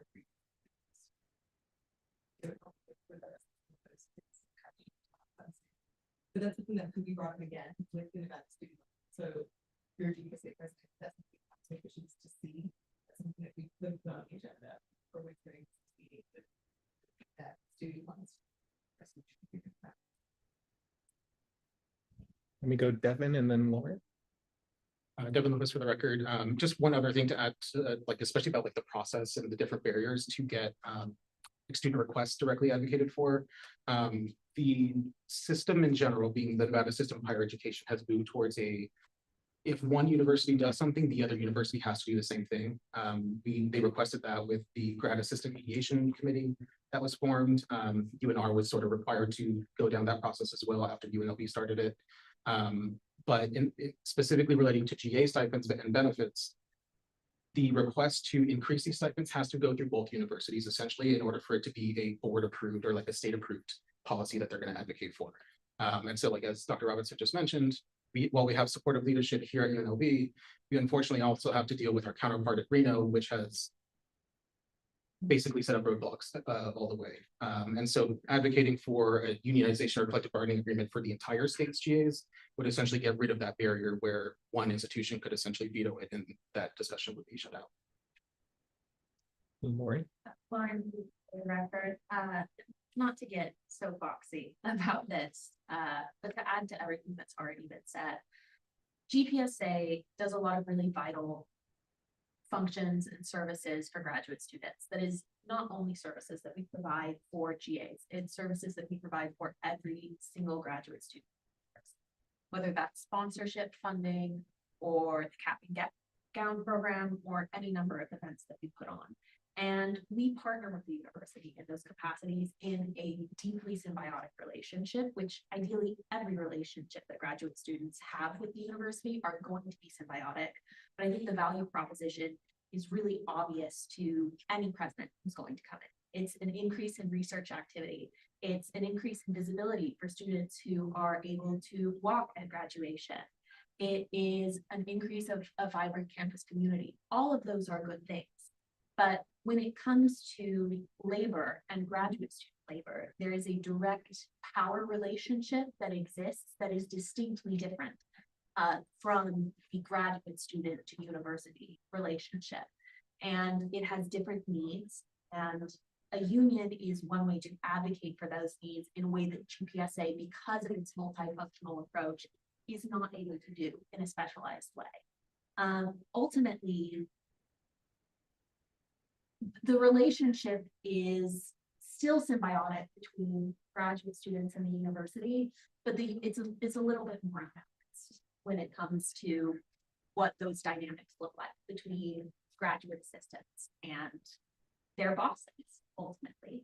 And so personally, I believe the union offers graduate students and graduate assistants the opportunity to show up with their most important power and their most important asset, which is their labor, which deserves to be valued and deserves to have a voice above and beyond platitudes. It deserves to have a voice with real teeth that hopefully we don't ever have to use for anything, but students should feel like they have a protected body that is able to advocate for that. Not just an administrator who is doing their best for them, but people who are genuinely hand in hand with them and able to exist in solidarity with them. And that is something that GPSA, although it is wonderful, and the university, although it is wonderful, is not currently equipped to do. Okay, yeah.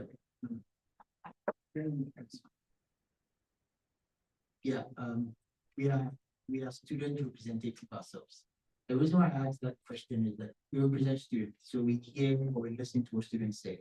These are the questions that people do ask, because trying to ask somebody to sign up for GA unionization, and also the person is being part of GPSA, when we pay fees, we do all these things are deducted. And so the people or the person will be questioning and asking, what are actually GPSA doing? And I feel like if we want to get the body, or we want to get everybody to have one page, then the process should not be based on the collective bargaining in terms of feeling, but it should be based on the processes that have been limited. Because before coming, my thought had been that what is the role of GPSA? But based on Devin's comment, based on Doc's comment, we've seen that there are clear bureaucratic barriers that are actually hindering or that are actually putting impediments in some of these things. And I feel like when the union comes in, it's going to actually solve it. And so that should be the message rather than because it has always been that, okay, let's do a collective bargain. It's our stipends, it's our this, that. When I keep asking myself, GPSA is a graduate professional body. And we advocate here I think one of the council meeting, we approved of all we shared a resolution in terms of the fees increment. These are some of the advocacy that GPSA. So why is it that when it comes to student stipends, we are not being able to do that? And then the process should be that, okay, because we are not a voting member, we can't put agenda on this. We are doing it, we are doing it. So these are the barriers. So we feel like when we form a collective bargain, all these things will solve. Then I believe that it's going to get everybody around, but we're going to get everybody to come and support the idea. But when it only becomes, okay, it's about style, it's about this, then the question would be like, okay, then what is GPSA in general? So my question is not in terms of, but I needed clarity in terms of what actually was the problem. And now, based on the comment, I will clearly see that there are legal restrictions in terms of how actually we could go. And the only way to actually break this is through this. Then we believe that, okay, then we have a strong force. We have a strong voice. Let's go with this. Then we can solve the problem. I don't know if what I.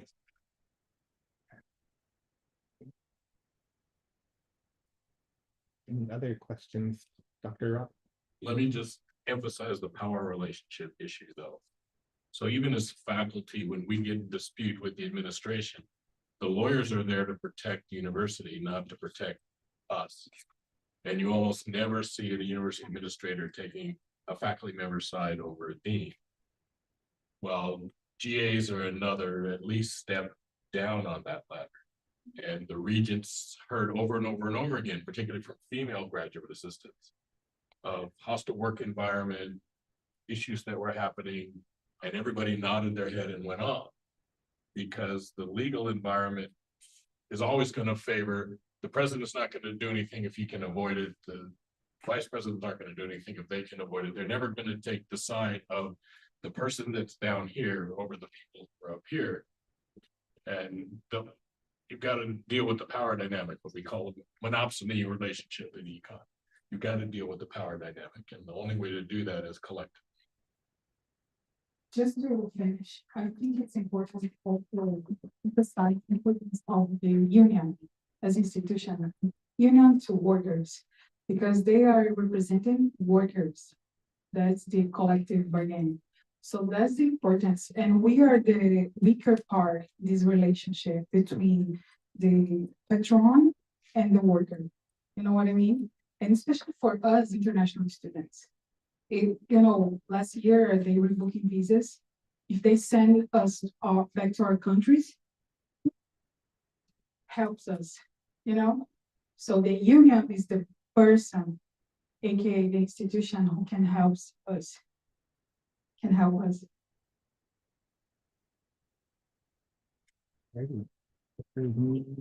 Other questions or comments? Can I get a motion to approve this resolution? Make any amendments?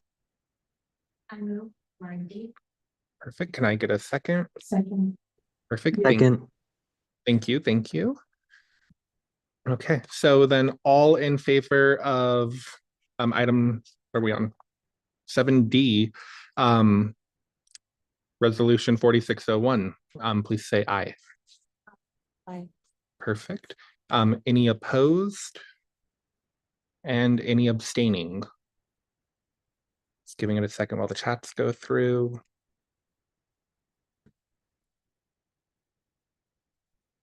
Bear with us, friends.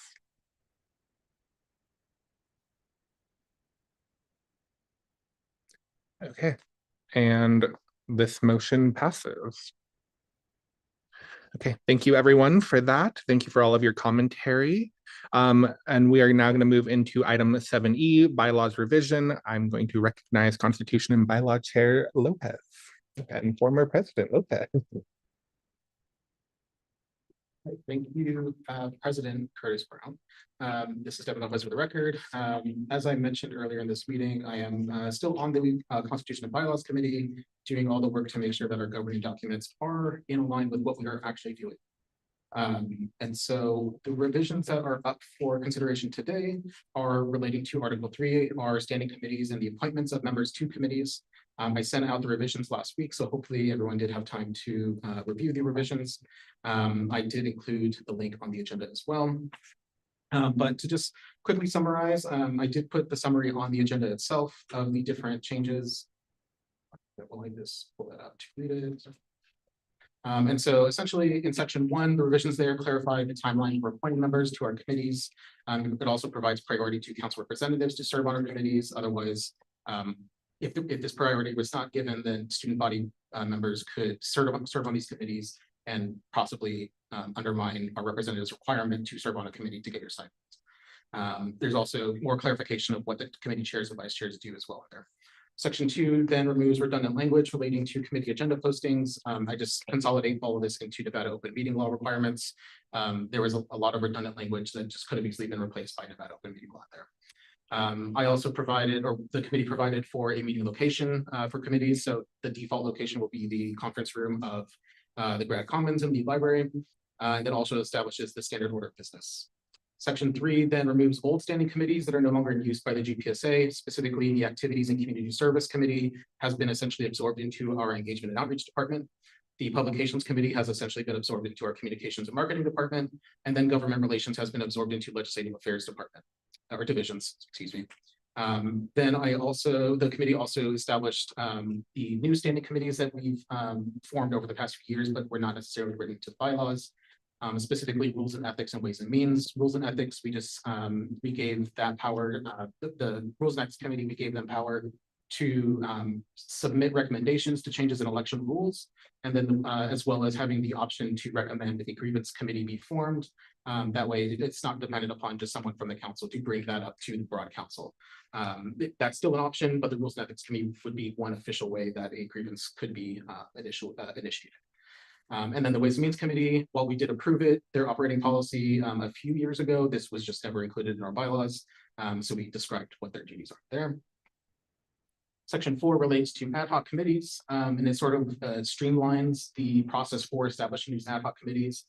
Essentially, it gives the president a lot of discretionary power in this, but any member of the council has the opportunity to object to any part of the president's formation of an ad hoc committee, so that if anyone does have a concern for some reason about whatever policy is being discussed or the members that are being appointed, any member of the council can object and require that it be approved by a vote by the council at the next meeting. But otherwise, this would just allow the president to streamline a committee to be formed. Section 5 is brand new. This establishes the appointment process for non-GPSA committees within the grad college and UNLV wide. It provides for like which specific grad college and UNLV committees exist that have GPSA representatives on them, and also provides priority placement for council representatives on these committees. Section 6 then is also brand new. It establishes the appointment process for members on search committees. It was brought up to me that we do not, one of our representatives brought up to me that we do not have any language currently saying that if, say, the med school dean had a search, or if the med school was searching for a new dean, there's no requirement that GPSA appoint a med school person to sit on that committee. And so this language in section 6 essentially requires that if there is a dean search or like similar administrative search, that members of that respective school or college would be given priority placement. If no one from that college or school are given priority, then it would default to a member of the executive board to sit on that, given that the officers are much more involved in the administrative side of UNLV governance. But yeah, I can take any questions about the different revisions that are being proposed. The council, of course, is free to approve the full revisions as they are today, or you can send back parts of the proposal to be sent back to the committee and we can get better language. But yeah, I'd love to hear any questions or thoughts on that. Well, to get us started, thank you so much. I read through that. That was a lot of paperwork and a lot of updates. So I appreciate you and the committee taking all that time.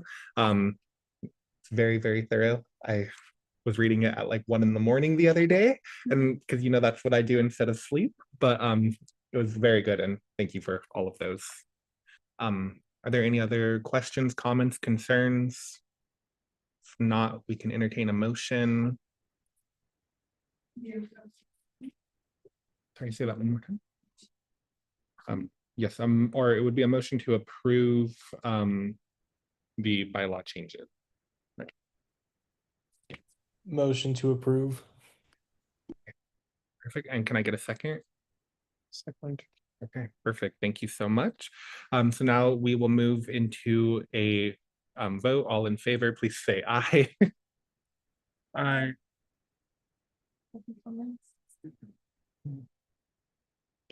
Alrighty, any opposed? And any abstaining? Alrighty, that motion passes. Oh, yes, Dr. Robinson. Bill Robinson for the advisors. If you just say, I would entertain a motion to approve item 7D or whatever 7 it was. Then she can just say, so moved, and the seconder can just say, seconded. Okay. And then they don't have to worry about what their language is. You already told them the language you want, and somebody just says, I move that thing. Okay, perfect. Thank you so much. Yes, like I said, you guys, learning curve, please bear with me. Okay, so then on that note, we can move on to item 7F, summer council nominations. So we'll have to do this in two parts. For anyone who's not running contested, we can do just a voice vote.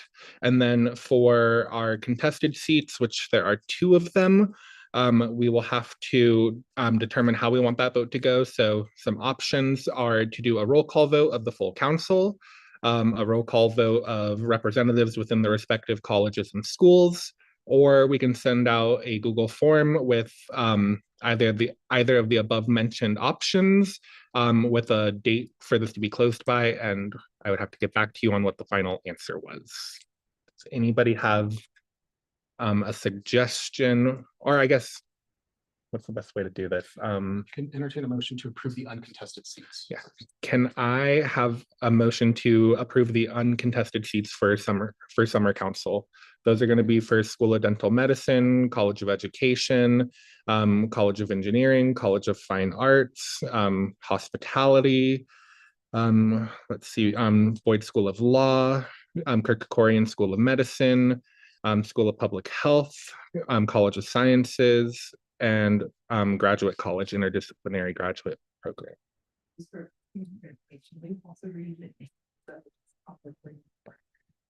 Yeah. Okay, yes, bear with me all. So for School of Dental Medicine, it'll be Riley Hayden. College of Education is Chris Miguel. College of Engineering would be Adarame Gadamosi. Sorry, apologies, guys. College of Fine Arts, Malika Ansarnijed. Apologies for my pronunciation. College of Hospitality, Julia Chen. Boyd School of Law, David Elder. Kirk-Kerkorian School of Medicine at UNLV, Caden Jangard. School of Public Health, Salome Agbuleka. College of Sciences, Chinonso, oh my God. Chinoso Unabego, and then Graduate College Interdisciplinary Graduate Programs, Katie Bricarel. Yes, thank you. So, I would now entertain a motion. yeah, I would now entertain a motion to approve the uncontested items or the uncontested members for summer council nominations. So moved. Moved by our VP. Can I get a second? Second. I think Christian beat you to it in the chat, but thank you so much. And then we can move into a vote. All in favor, please say aye. Aye. Any opposed? And any abstaining? Okay. So with that, all of our summer council, uncontested summer council representatives are approved. And now moving back into our contested seats, those are going to be for Lee Business School and for College of Liberal Arts. Can I get any, I guess, opinions or thoughts on how you guys would like to do this? Roll call vote of the full council, roll call vote of just the representatives within the college. What are our thoughts? Dr. Robinson. So, I would recommend you do it anonymously. That you would do the Google form method to do this, so that people hear other people say somebody else's name instead of theirs. Okay, thank you. Is every, oh, another comment? Yeah, right, not in terms of the voting modality, but I just want to find out how many representatives would we expect for the business school?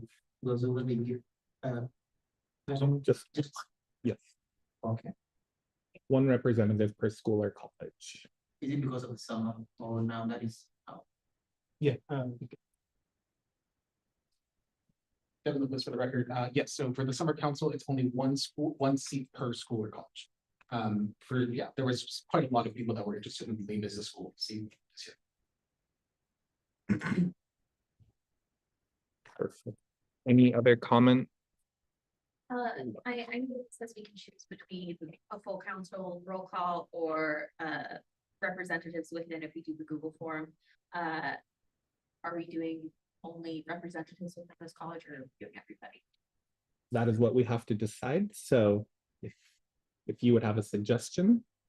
I mean, as a College of Liberal Arts representative, I would prefer within the college, just because I think that I think that graduate students should be, you know, involved in their own colleges without other factors diluting their voices. But it's just me. Definitely. If you would like to make motion. Since I'm here, I am okay if we decide here instead of on Google form.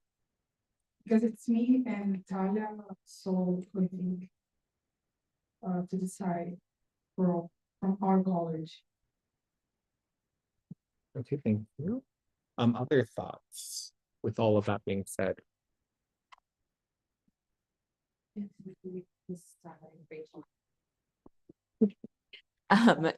we decide on one form, like there's different preferences. So do we decide on one option and everyone follows that, or can we do multiples per? So That is a great question. Can one college pick like one option and then something different for the others? There's some part of the process that you that they're just committed across elections. So they have to decide they want it within the college elections and we never go off. Perfect. I agree. I think administratively that would just be a little bit easier and cleaner for us all.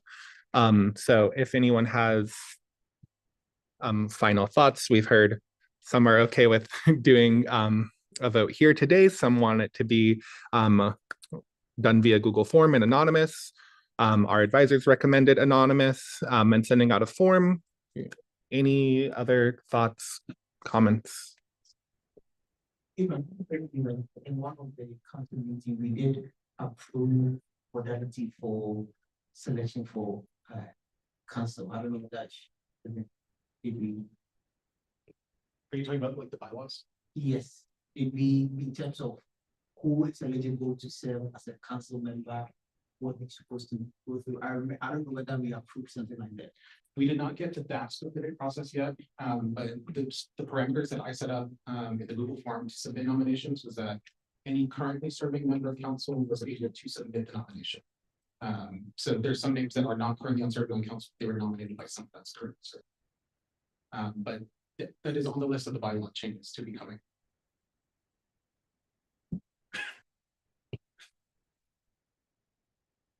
Okay, so then can I get a motion on whether you guys would prefer anonymous via Google, or if you want it just with within the colleges, if you want all of council? Yeah. Lauren. I will move to vote through an anonymous Google form of representatives within the respective college. Okay, we have a motion on the table. Can I get a second? Perfect, we have a second. So all in favor of doing an anonymous Google form for voting from members within their respective colleges or schools, please say aye. Alrighty, any opposed? And any abstaining? Alrighty, seeing none, I will be sending you all out a Google, or the respective college members, a Google form to make their final recommendations and decisions on our Lee Business School and College of Liberal Arts. Okay. Yeah, this is the one. So I will need that you put in or ensure additional security measures. Because even if we Google Forms, then somebody can still share with people outside the college to vote for him or so if ensure that there are security measures in because if we want that we are allowing people with specific college to vote, then we need to ensure that only those registered in that college are able to vote. Only one registered member is eligible to vote. So in such in establishing that, let's ensure that we have all the security measures in place. Rachel. Rachel, for the record. That is a great point. I don't know that that function is good in Google Forms, but it is in Qualtrics. So I think that we can do it through Qualtrics. So that might be the preference. Do we need to move to change that for the record from Google Forms to Qualtrics? Good for the. Okay. Then if I could entertain a motion to amend the gosh, now my words are Dr. Robinson. For the record, why don't you just ask to withdraw the motion and make a new one? Can you withdraw your motion and make a new one? I withdraw my motion and I make a new motion to go through an online anonymous form of easiest and most secure quality to of representatives within the respective college. And within each college. Yeah. I got it. I'm a little mumbling, but yeah. College. All right, there is a motion. Can I get a second? Perfect. Alrighty. So all in favor of our new motion, please say aye. Alrighty, any opposed? And any abstaining? Okay, we will work on getting these out as soon as possible. Thank you all for that. And then we'll move into item 7G, our budget amendment for sponsorship request for an additional $10,000. I will recognize former VP Carr. Hello there. So this is something I asked for because I was not aware of how this presidential speech fund worked. So I didn't realize I had to go through council to do this. So I waited to the last minute to ask Devin to use his discretionary fund to fund the remainder of the applications from that really big cycle that we had, where we sent a memo to grad college for extra funding. But they haven't gotten back to us yet on that. So I figured we could use whatever funding we had left over for those applications until they did get back to us. But yeah, we have to go through council to do that, I guess. Perfect. So yeah, there were 5 applications that scored above an 85%, but we were not able to provide funding for. And I think it totaled to about $11,000. It was a little over that. It was like, the exact number was, I was just looking, $11,612. But I figured we could use whatever funding that previous President Lopez had, as well as whatever funding is left over in my budget, which I have 10,000. So it would still have, there would still be some to help support those applications. Thank you. Any comments, questions? Devin Lopez for the record. Sorry, Nia, could you throw the link to the budget form into the chat on Zoom? The link on the agenda for some reason is not working. It was last week, but that might be my bad. But just for a little bit of additional context on the budget sheet that's going to be sent out in just a moment. The discretionary funds that the Ways and Means Committee set aside back in September, I believe, established about I want to say $13,000 of discretionary funds to be used with council approval for purposes that come up that were not foreseen. And so this will take $10,000 out of the, I believe, remaining just above $12,000 left in that budget. We used only a tiny bit. We thought maybe there's going to be an emergency, we'll need this funding for it. But since we're getting very close to the end of the fiscal year, I figured that it would be sort of a safe time to go ahead and move those. But yeah, $10,000 out of the approximately 12,000 that is left in there. So 2,000 for emergency use until the end of June.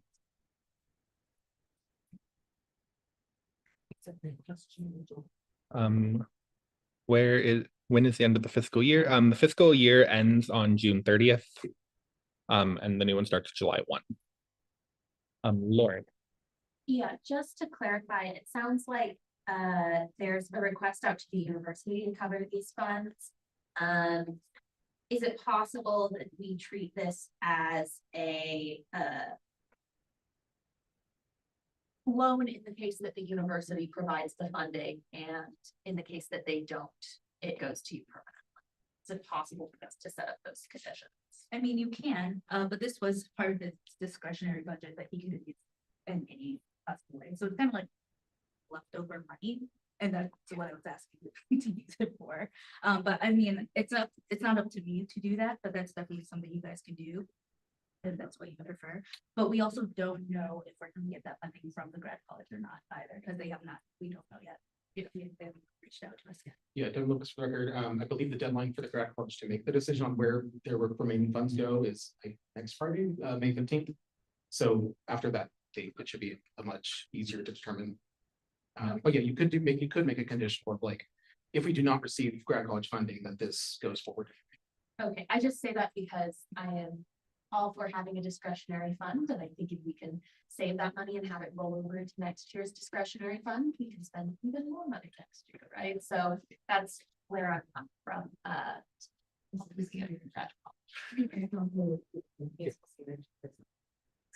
The GPSA president will have a new slush fund. Sorry, to my client. I think it's 2.5%, right, of the budget, so we must keep 50%. And so you be claiming reserves and then the 2.5% discretionary fund for the president. But that will restart at July.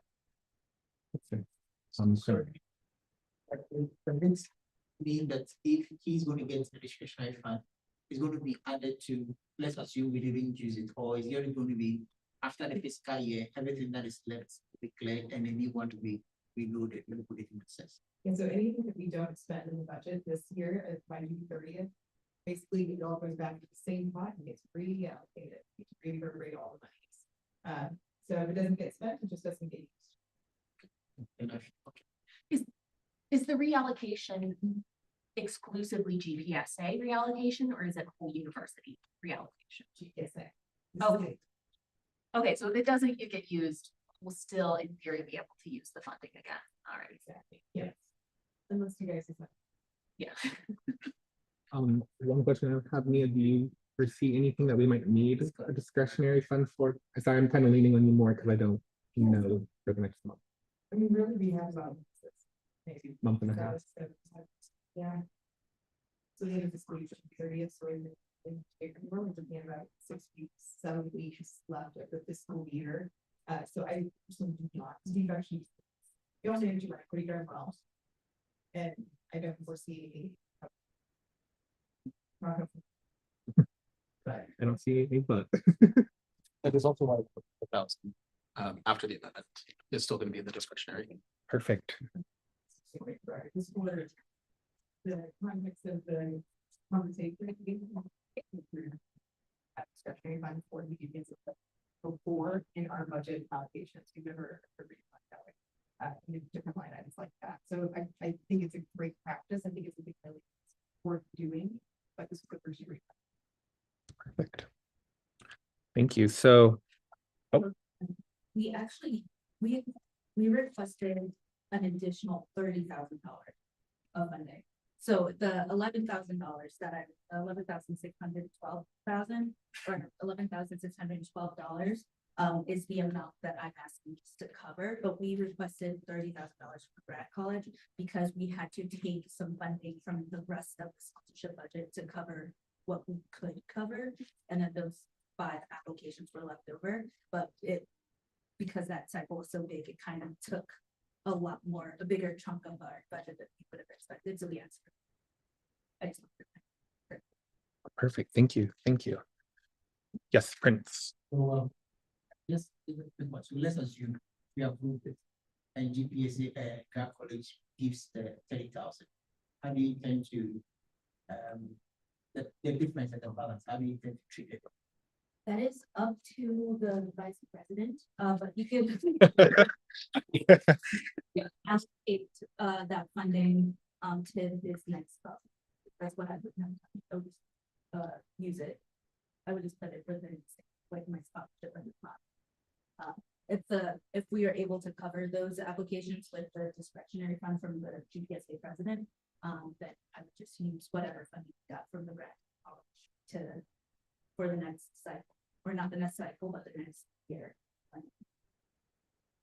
Okay, then I will propose that we should make it a bit tighter so that you have the discretion to the vice president in terms of how he will disperse whatever fund it is. And so maybe there is a loan that you can question, then let's make it assess so that it's not like if the Gary College gives the 30,000, then it means that we'll be able to offset all what we want. Then now I think I don't know how to make it. But if you make it a bit tight, okay, I'm requesting for this.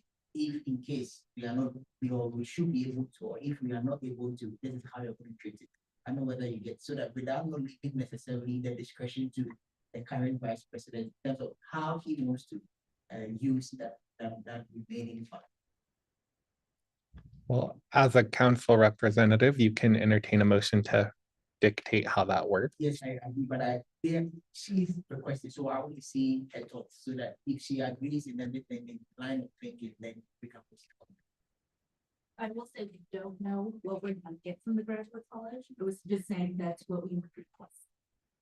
Or we asked for, so they could give us anything, we will give us anything plus. So I'm not sure. I honestly think that I don't mind letting them have decisions on how to use the funding. It would be this funding that's we would go in the pot, and if no matter what sponsorship gets better. So yeah, I don't have any problem with just using the discretionary fund, and if they're able to give us more funding, then Dr. Robinson. The money you get from the grad college probably would go away June 30th. It probably would not go. So you'd have to be careful, and you need to give him at least flexibility so that if it turns out that 30,000 does go away June 30th, that he can find some way, parties for grad students or whatever, to spend that money before it goes away. So we don't end up asking for money and then not spending it. It just goes back to the state, and they're mad at you for asking for money that just goes back to the state. I think with that information in mind, because we have the ability to make it so that we can use the money without it disappearing from GPSA's budget, I think it would be in our best interest to say, we're going to give you these $10,000 and on the condition that if you receive funding from the state, that $10,000 is to be returned so that you get a head start on having spent whatever the state decides to give you, and don't have quite as much pressure to find things to spend it on because you've already have outstanding debts, for lack of a better term. It would be, I'm using the word loan, it would be zero interest. It would be functionally saying, here is this money. If you get state funding, you have to give it back. But they are access part of it, so they have to be spent for graduate students. So no matter what, as we spend for graduate students, yeah. I think no matter how the funding is, where it goes, it still would disappear. Very good. I think I guess this is half question, half me specifying what I think in terms of the $10,000 that we have at our discretion to spend, that $10,000 is not going to disappear. Oh, yeah. No matter what. Yeah. So how we structure giving the sponsorship programs $10,000, we think is absolutely something that we should do because sponsorship is important. I think the way that we should structure that should keep in mind the fact that there may be other funding that has a spending timeline on it. And so we're saying we're going to give you these $10,000 now so that you can cover the students. Yeah. And if you get other funding, we're treating it as a loan, so you can immediately spend $10,000 of Well, if they might give us $2, they might give us $0, they might give us the full $30,000. But if they give us $30,000 with a deadline, it means that we're saying, okay, there's already this debt. We can spend it immediately, and yay, now we have $10,000. We can return to the budget that doesn't have that same time. In that sense. Ian has a question, and then Michael comment. I do want to think that, like, there's actually gonna be where there's endless amounts of sponsorship program. There are students who need research, but they can't staff.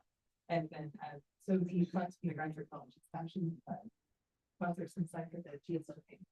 I call it biggest threat award, that a number of grad students have applied for, and so that's the funding, but I will say that the request for that award. There's a lot of them, so I think the possibility of there being funding left over for GPSA is minimal. I'm gonna be really blunt, but hopefully maybe there's some, but I do think it's gonna be minimal chances of that. And then also, I like the VP having the ability to, so again, like sponsorship program takes over 50% of GPSA budget. It was $225,000. It's the biggest thing that we put our money into year over year, and it's the most important thing. It's the focus of the Graduate Professional Student Association. That's what graduate students need, is funding scholarly activities. Season's budgets primarily RSOs and campus life. UPSA is primarily scholarly work. Makes sense. So the VP does have a very large budget to work with, and they are very responsible for maintaining that budget, being withholding the fiduciary responsibility. So I do think that maybe that $10,000 to VP is saying that's, gosh, I can't do that right now. Like 10,000 versus a low percent. Somebody do that. That's the table over there. But thank you. There's just my 2 cents. Thank you. And then Michael has a question. I just want to know, is there a timeline on when they know for sure they aren't getting state funding? Because you could just say that you can get the $10,000 after like you're guaranteed not to get that state funding. Yep. I believe Devin, you said that. That'd be easier than a loan. I couldn't hear if you did already say that. I'm sorry. Yeah, no loan yet. Put that terminology though. Perfect. But yeah, just to clarify, it was, I believe, May 15th was the deadline for the grad college to make that decision. Okay. Yeah, so as you heard, that deadline is May 15th. So if we want to make a motion that we can give them these funds after May 15th, whatever you all would like. I'd move to do that because I think that'll be the easiest way to get money to people who need it without dealing with trying to get money back from anybody. Okay. So there is a motion to approve the $10,000 after May 15th, so May 16th forward. Can I get a second? Is it conditional on them not having? Michael, is your motion conditional on them getting their funding? Yes, if they don't receive funding by the 15th, the stated deadline, then we could release the funds so they do have some amount of funding. Perfect. Thank you for that clarification. Secretary, and that's, just re-say that.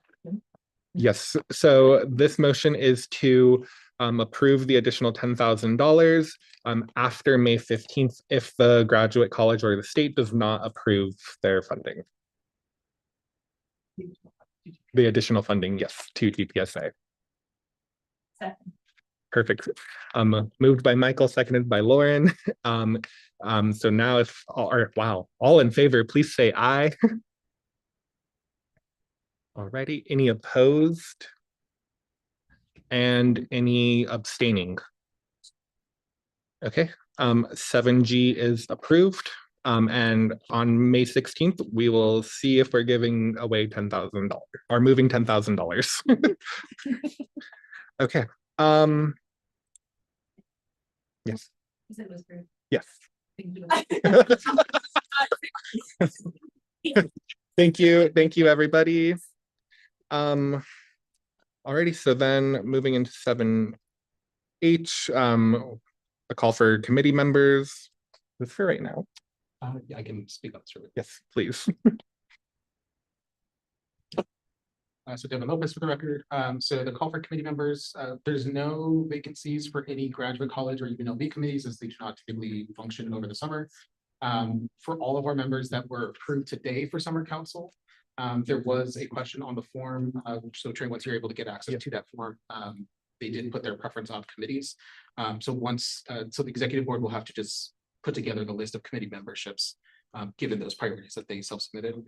And then as soon as the executive board approves those nominations or the committee setup, just send them out to all the different committee chairs and we'll get them on board and everything. Perfect. Thank you so much. And then moving on to 7I, a call for new business items. Does anybody have anything that they would like posted on the next agenda? If not, you can also email me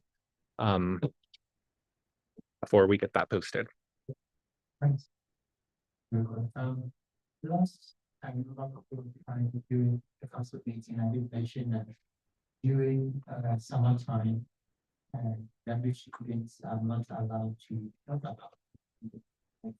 They are charged additional fee if they use, for instance, the wellness center if they have not registered for a particular class within the summer. And I wrote that down, and I think as an additional business, then the request was that we'll get directors to come and give us why some of these things are happening. Because for instance, Gary program, for instance, a PhD or everything, it's a year program. And also for international students during summer, it's hard for us to go home and all those things. And it's not that every summer we feel certain courses.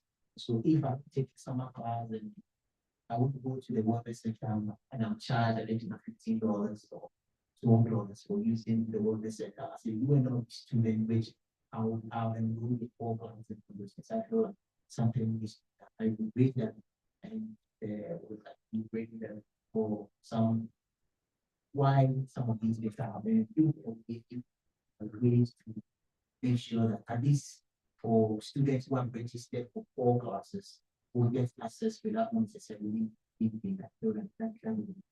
So I don't know where the things are going to it. Again, school is going down as we go to students. Summer is given, and we still charge additional. We can go to the wellness center. So I don't know what we are going to be about. Yeah, I mean, I will reach out to the Rec and Wellness Center, see if we can get someone to come over and present and help answer some more of those questions for next council meeting, if that's okay with you. That's fine. And lastly, I don't know when the council scholarship or $100 will be applicable because some people are waiting next week. So I don't know how the funds will be because I know 4 has not been applied, spring has not been applied, and people are waiting in spring. So how do you do it? Are you talking about like the council stipend? Yeah, represent a second. Yeah, so our bylaws stipulate that in February, June, and September. So at the conclusion of each of the semesters is when those lists are put up for a council vote. So the executive board will be putting a list of all eligible representatives that served during spring that met all the requirements. That list will be voted on too. And as long as your information, like if you have direct deposit set up with the financial aid office, it should still be able to go to your account regardless of like registration status. Thank you. Okay. Any other items anyone would like on Christian? Hello. I was wondering if it was possible for GPSA to potentially like request for the university to fund like qualitative software for graduate students or for students in general. Because I know on like our Rebel apps and remote desktop, we have stuff like Stata, but we don't have like qualitative software, which makes it hard for students who are doing qualitative work to get things done because they have to like pay for the programs themselves. And I know that that's like a big need in my department. And I think that would be good for other students in general. Yeah, no, I'm gonna, See, if I remember, I believe we have Atlas TI and Redcon. It is an old. But it's still not accessible through like the remote desktop and stuff like that. I mean, I think we can talk to Kavanch. I meet with him, I believe, once a month or every other month. We're still working on setting up that schedule. But I can definitely reach out to him and see if that is something he can present on and give us a little bit more feedback and answers to. He's very looking to be collaborative with us. And then Nia, yes. Some things about software that we looked into getting into comments, and last I learned is that they don't have. Actually, this is also an issue, this is the only permits, about getting a license. They do user specifics, they don't like a campus lab license for certain of their software, and so it has to go to an individual. And it's very expensive, so that's one of the reasons that's been an issue, but that is something I definitely think is a good issue. Perfect. Yeah. Perfect. Dr. Robinson. Record. Students have access to various versions through the university now, R, SPSS, STATA, Minitab, depending on what kind of work you do. There's a long list of software that Kavanch already provides that people can get in different, some of it's free, some of it's not free. But I believe, Alicia covered, I believe the issue is that that's all policy that they're asking for qual. Or qual. Yeah, and that's all. what would you do? Some of us like doing like Yes. And so Christian, if you could maybe send me a couple of the services you're looking for so that I can make sure that I chat more specifically to some of those with Kavanch next, but I will definitely make sure we address that in our next meeting together. Yeah, and I'll ask other graduate students in my department more about the particular softwares that they use and are like need of. And then I'll send you that list prior to the end of the semester. Perfect. I believe we asked for Max QDA before, and I don't remember what the response. Do you? That's Perfect. Thank you. Nia. I'm just gonna suggest maybe some for one over leads, but mostly if the student body survey is asking what kind of software needs they have, and they would like to see more on campus, so that we can figure out, okay, is it an awareness issue? Maybe it's on that list, or maybe it's something we can get in the graduate commons lab, or it's something else, and then you have a food truck thing to take to that meeting. Yeah. Thank you. Any other comments, concerns, anything you would like on the next agenda? Okay. Seeing and hearing none, we are going to close item 7, move into item 8, announcements. So let's see, summer council members be on the lookout for a scheduling tool from the e-board to determine which dates and times work best for June, July, and August council meetings. And have a wonderful summer break. Thank you all for your work and advocacy over the past year. Thank you, Devin, for writing that in there very specifically for me to read. On that note, we will move into a period of public comment. If anybody would like to make a comment, you have 3 minutes. Yeah, thanks for the report, and thank one thing, congratulations to the past people. Thanks so much for what the service. You did incredible well.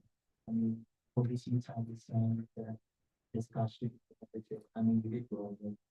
Speak for the team and open it up. Huge up in terms of congratulations for your skill.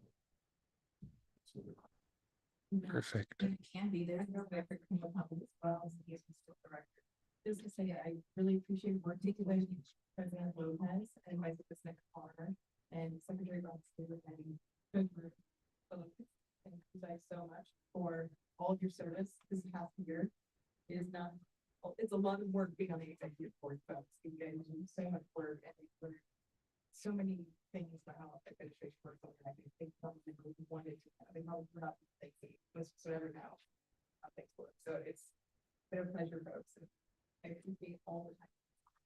And I will miss you. We should thank Nia for all the work. Thanks, Mia. Thank you, Nia. Alrighty, any other public comment? Not seeing or hearing any, I am going to go ahead and adjourn this meeting. Thank you all for a great first meeting, and we'll work through the hiccups. Thank you all. Have a good night.